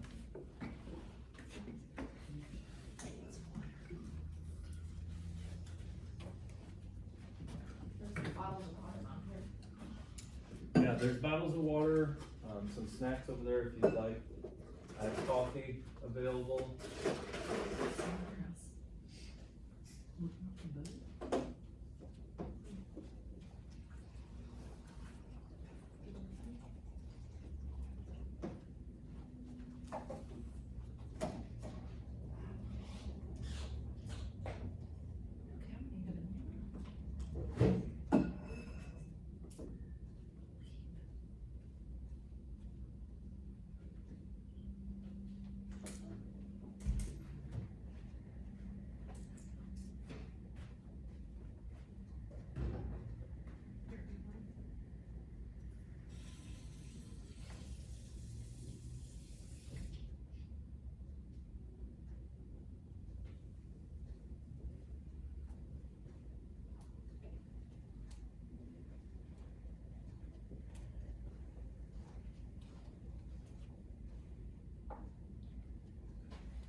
Make sure the camera's still good. Yep.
test here, for each of you.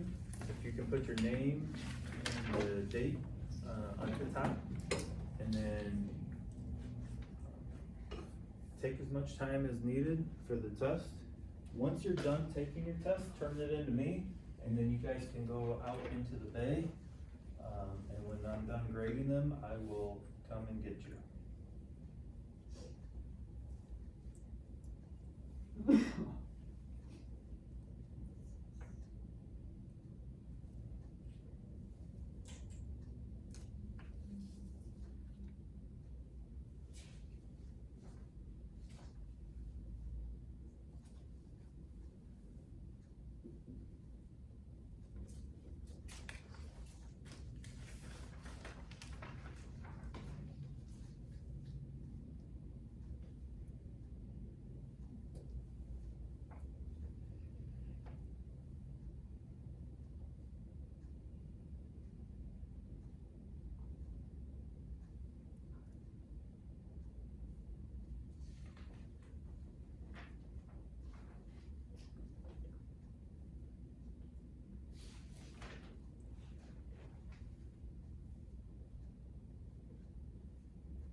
So we're gonna go over,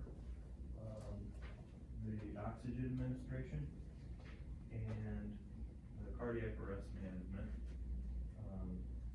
Kind of do a dry run, and then I'm gonna have you come in individually, I'm gonna go over your test, and then we'll knock out your skills portion, and then when you're complete, you're free to go, okay? Alright, so, for the oxygen administration, let's get this set up here. Would you prefer to do it down here? Yeah, we can do it, man. Okay.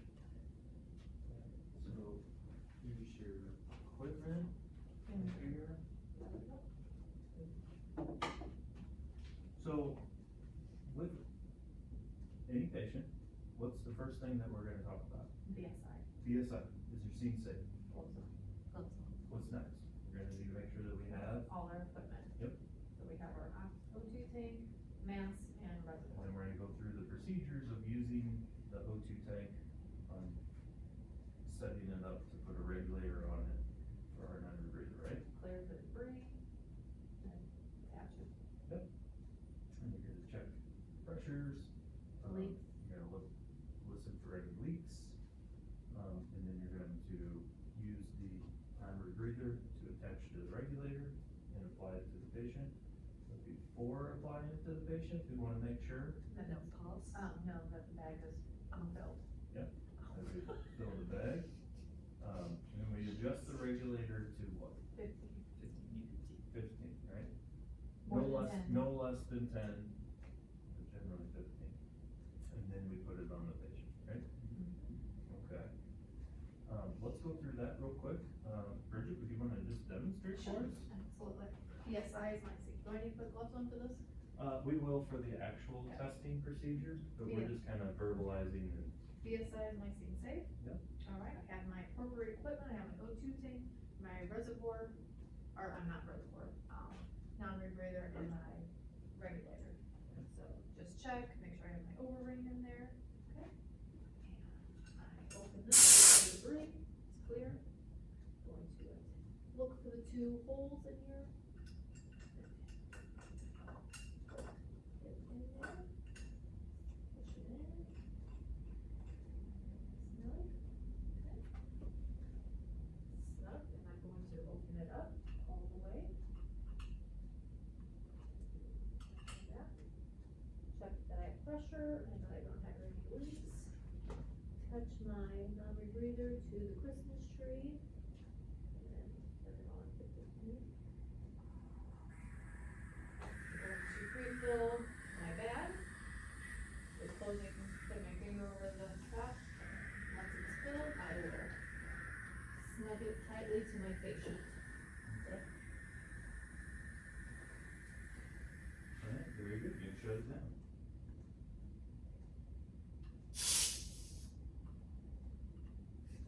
Yeah, I'll close it off.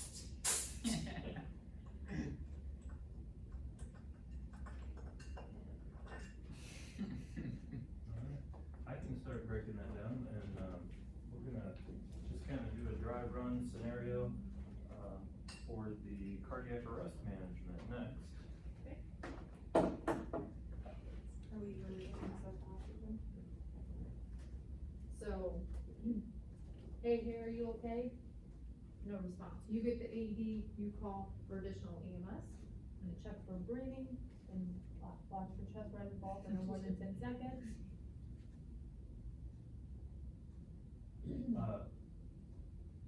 Your patient, There's no pulse. He's unresponsive, apneic impulses. good, and I will start CPR immediately. Okay.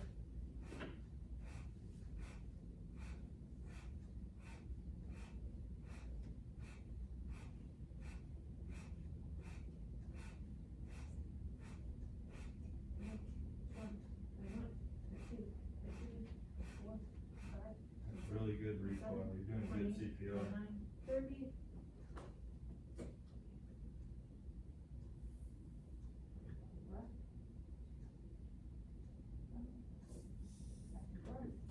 Okay, so you'll be doing that for 2 minutes. So after your 2 minutes, second rescuer resumes compressions while, Okay, my partner will take over compressions. I will open the AED, follow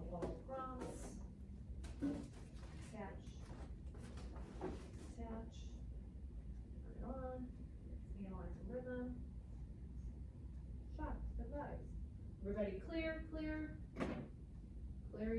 shock, and then I got them adjusted. Very good. Alright, does everybody feel comfortable to Oh, yeah. to do? Alright, Yeah. then let's break this down, and I'm going to have, each of you come in individually. You'll need to make sure that we actually use PPE that you would use, in a real life scenario, for your skills exam. And, if you guys wanna go outside, and then I'll have, you come in individually. Okay.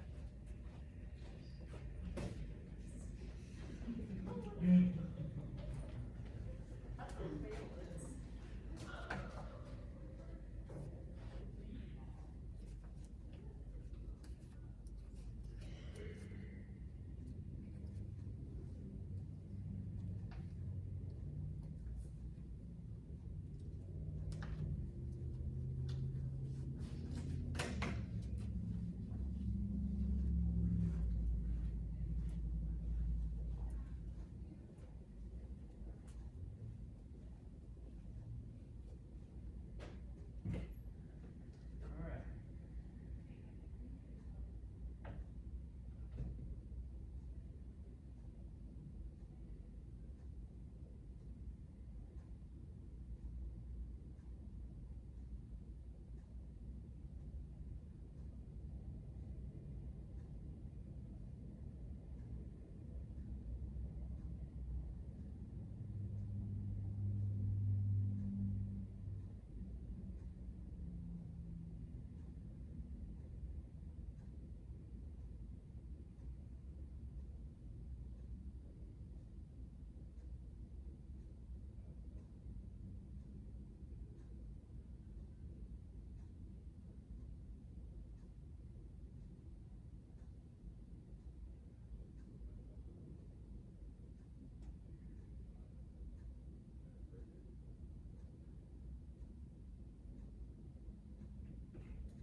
Alright, Bridget, I graded your quiz, outstanding, 100%. So I wouldn't expect anything less from you. You did great, so. Are you prepared to do your cardiac arrest? Absolutely. management? Okay, alright.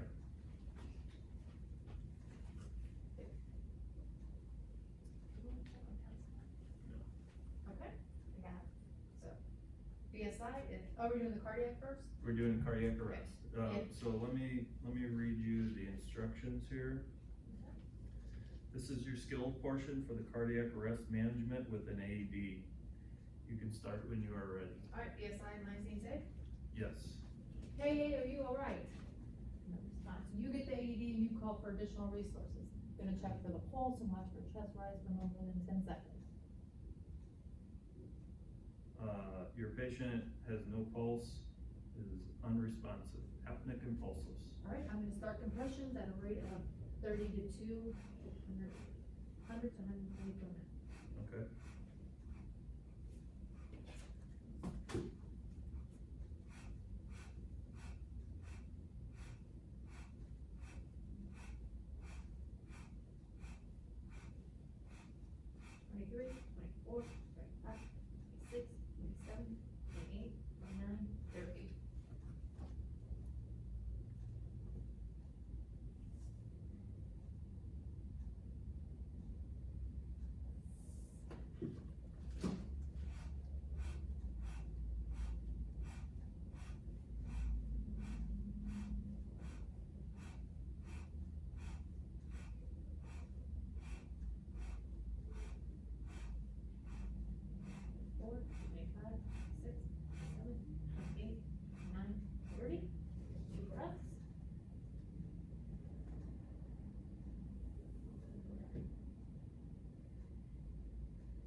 sure your AED has arrived.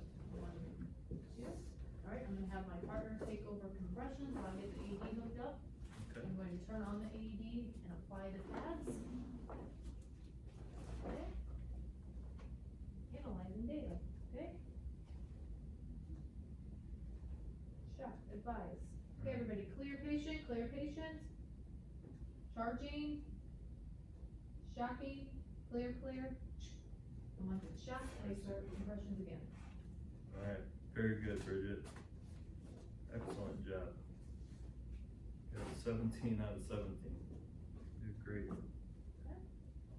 Alright, now we're going to do the oxygen administration Okay. with the 9 rebreather. Let me read you the instructions here. This is your skill portion for oxygen administration by 9 rebreather mask. I would like you to assemble the oxygen tank and place the 9 rebreather mask on the patient. Okay. You can begin.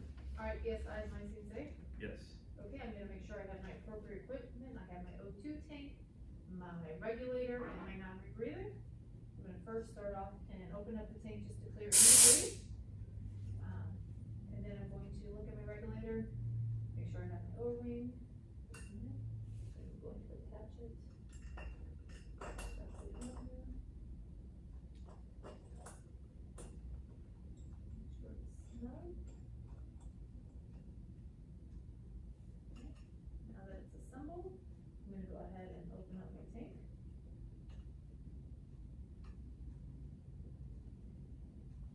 And I'm checking for any leaks and to make sure it has pressure.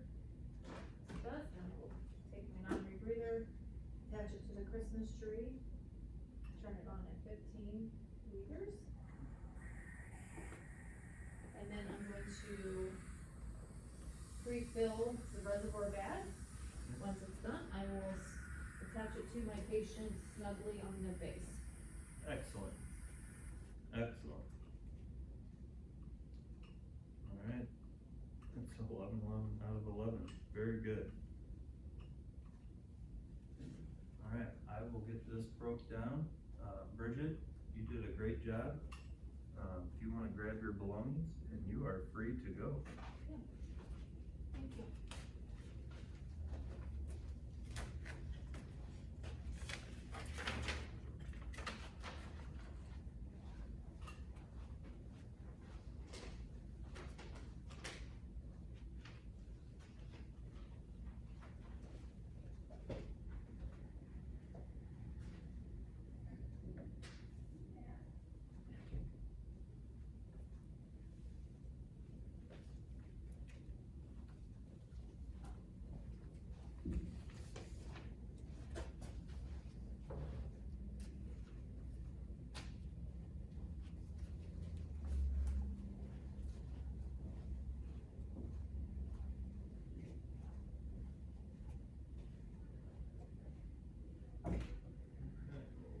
Eli?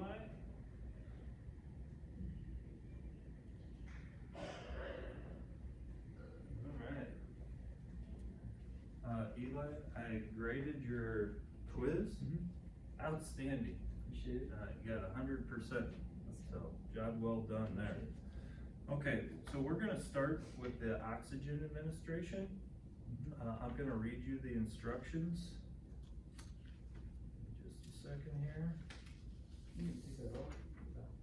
Or shoot, I forgot about that, thank you. Leave that off.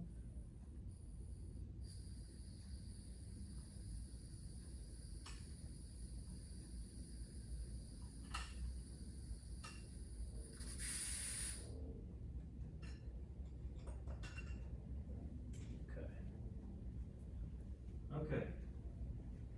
This is your skill portion for oxygen administration with 9 rebreather mask. I would like you to assemble the oxygen tank and place the mask on the patient. Sir. You can begin when you're ready. Alright, go ahead.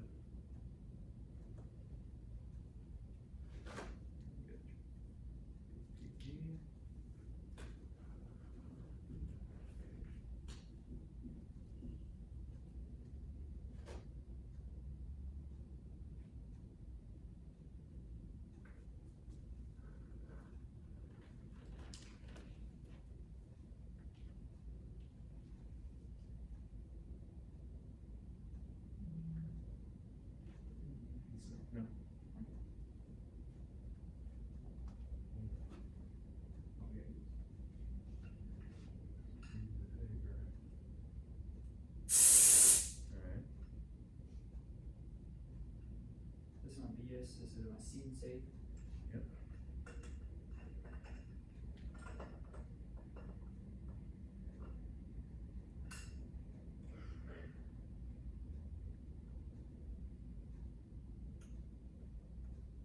Turn it all the way down.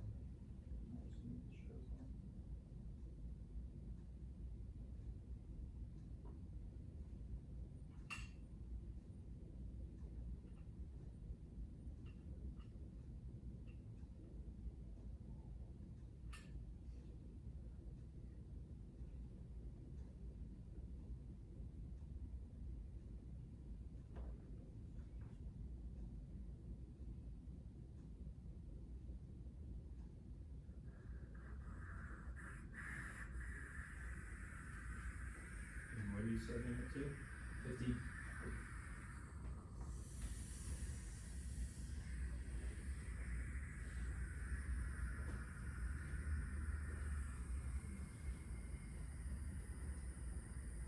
Alright, very good. If you don't mind, you can just shut that down, you can turn the regulator off. Okay. Very good. Alright, now we're gonna do the cardiac arrest management with AED. You can just leave all that and I'll break it down after you're complete, prior to the next student coming in.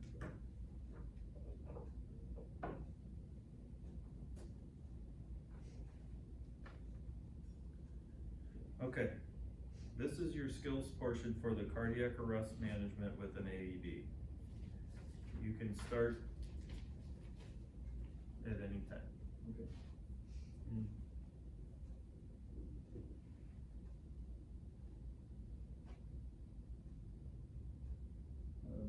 This is my scene safe. Yes. Hey, are you okay? Okay.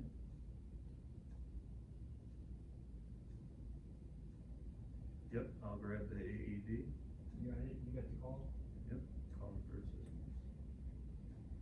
Gonna respond? Okay.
Okay, My so plan. your AED has arrived.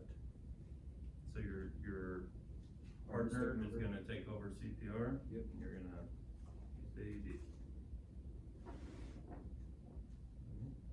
Turn it on. Okay, we're following the prompts. Alright, so it's analyzing the rhythm.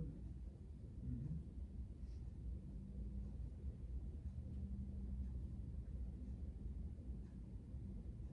Okay, so it's advising shock advised. Alright, back up. Clear? Everybody clear? Shocked. Okay. Alright. Very good. Alright, I will get this cleaned up. And if you wanna grab your belongings, you can put your gloves in the trash can over here. And then if you wanna grab your belongings, you are free to go.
Haley, I've graded your quiz.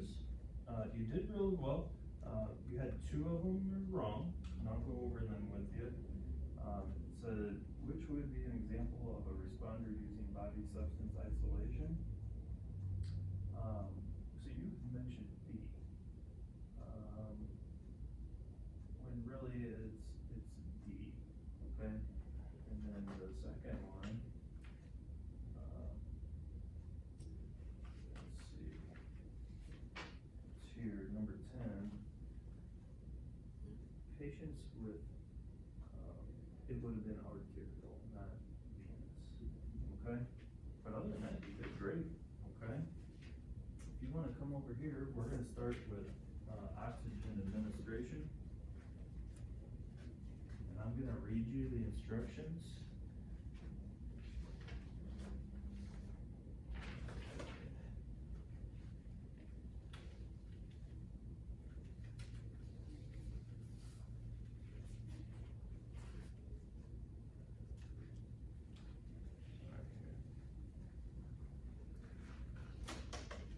Okay, so we're doing oxygen administration.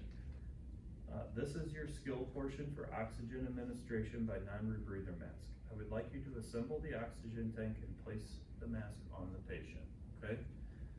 So you have all your equipment here, and you can begin when you're ready. BSI is my scene safe. Okay. Yes. I want to make sure I have all my equipment. Yeah. Oxygen tank, Yeah. my regulator, and my mask. Okay. And then I go to the tank, make sure it's fully regulated. That's okay. Now I'm gonna assemble the regulator.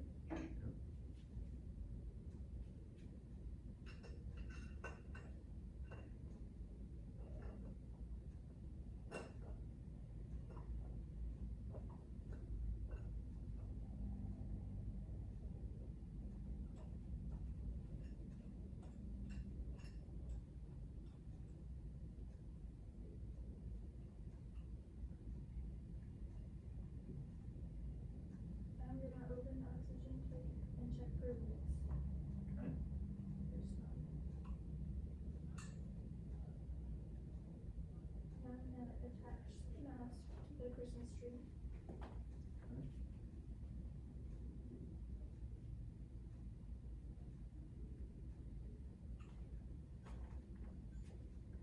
I'm gonna turn the oxygen to 15. Okay.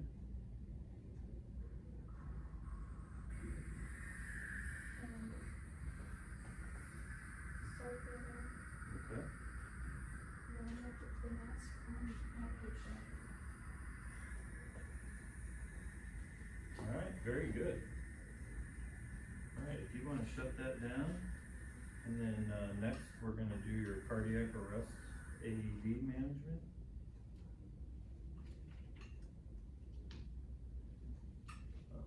I can help you remove this. So we'll just put this here, you can leave all that assembled, I'll break it down here in just a minute.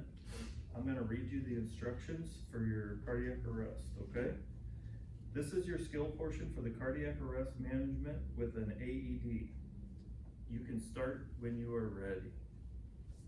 BSR is nice and safe. Yes. Hey, are you okay? You give me AED and you give me additional EMS. Okay.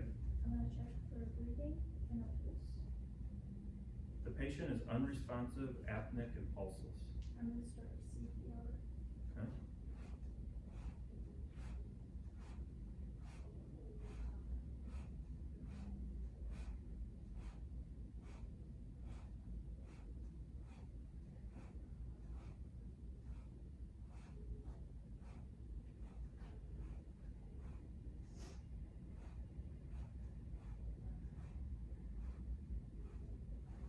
I'm gonna take this.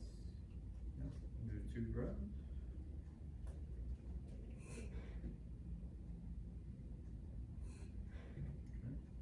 And exhale.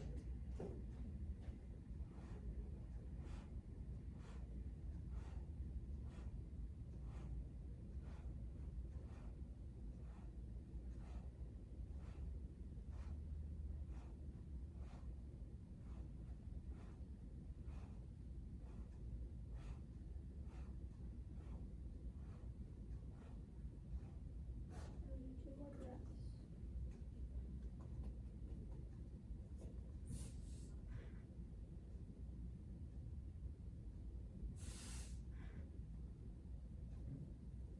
And then dry out this down. Keep going.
Okay, so your AED has arrived.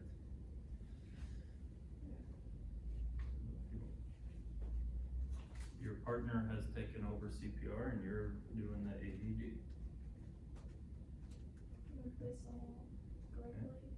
Everyone clear? And so you got your, Oh, turn it on. And everyone clear? Yep. Shot. okay, and then, I'm gonna start CPR. good. All right. Very good, Haley, I appreciate it.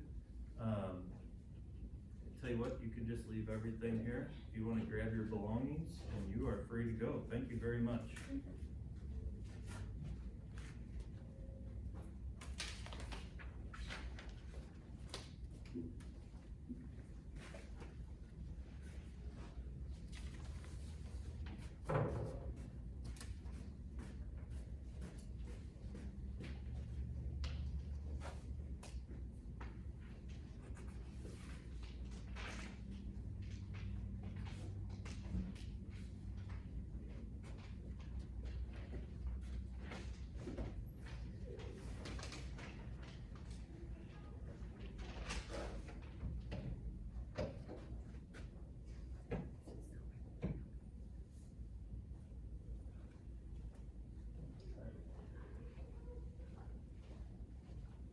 All right.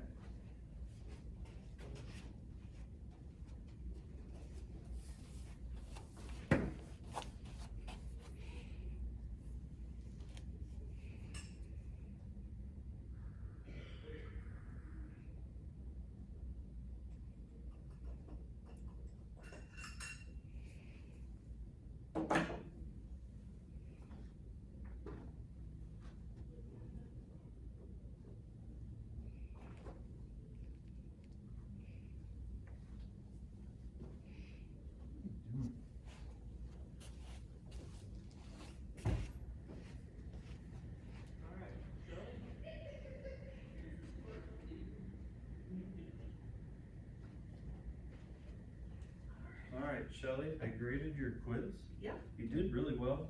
You got one wrong, Okay. which was number 3.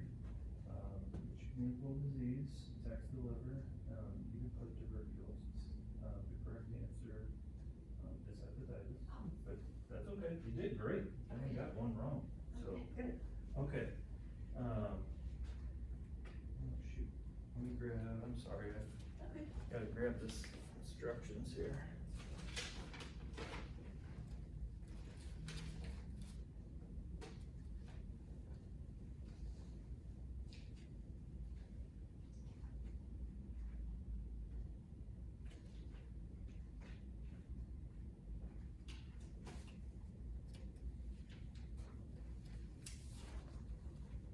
Okay, so we're gonna start with your oxygen administration. Okay. So this is your skills portion for oxygen administration by non-rebreather mask. I would like you to assemble the oxygen tank and place the mask on the patient. Okay, Alright. you can start when you are ready.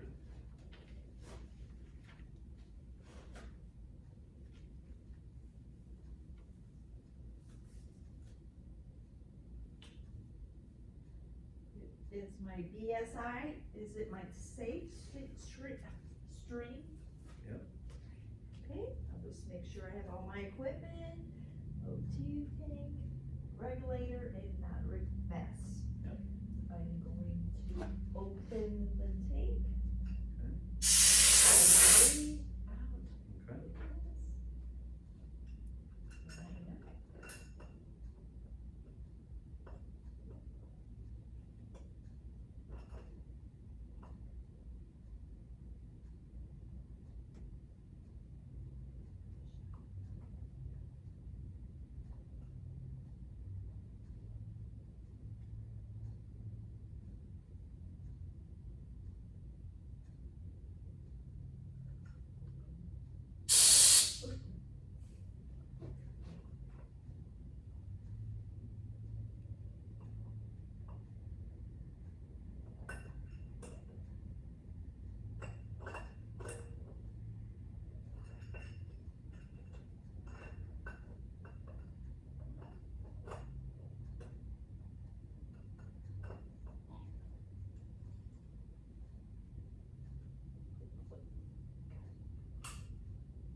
Very good.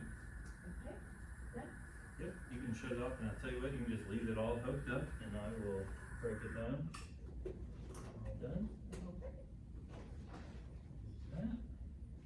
All right, so now we're gonna do your cardiac arrest, AED, okay? okay, I'm gonna read the instructions, and then we'll get started. This is your skills portion for the cardiac arrest management with an AED. You can start when you are ready. ready, is my BSI, is my scene safe? Yes. Hey, you okay? Hey, you okay? You go get the AED, you go get extra EMS. Okay. Check. Uh, Check the the breathing. patient is unresponsive, apneic, and pulseless. Okay, I'll check the pulse. Yep, apneic and pulseless. So no breath, no pulse. Let's see.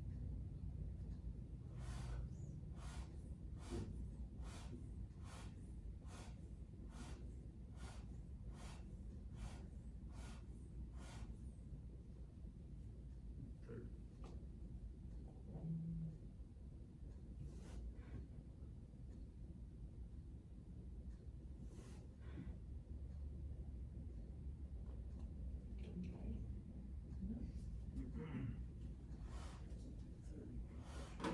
Okay, two.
Just keep doing that cycle until I tell you. Okay.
Okay, so your second rescuer has arrived with the AED. So my partner will take Yep, over your partner compression. will take over CPR. And I'll turn on the A's. Okay. Easy. Sit, turn it on. All the props. All the pumps. Okay. Everyone clear. Yep. And shock. Okay. Nothing, then you start CPR. Very good. Perfect. All right. Well, I will clean all this up. If you want to grab your belongings, and you are free to go. Thank you Alrighty, very much. Thank you.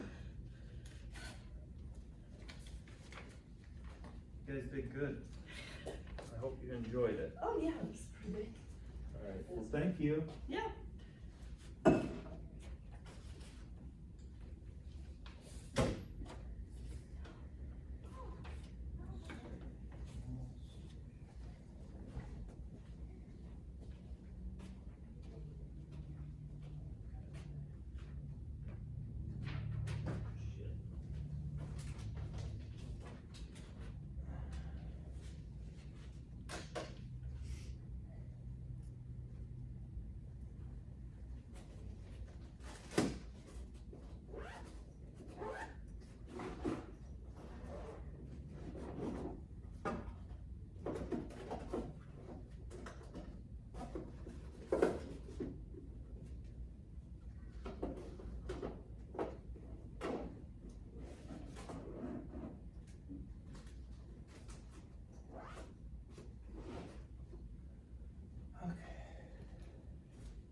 All right, that's the end of the class.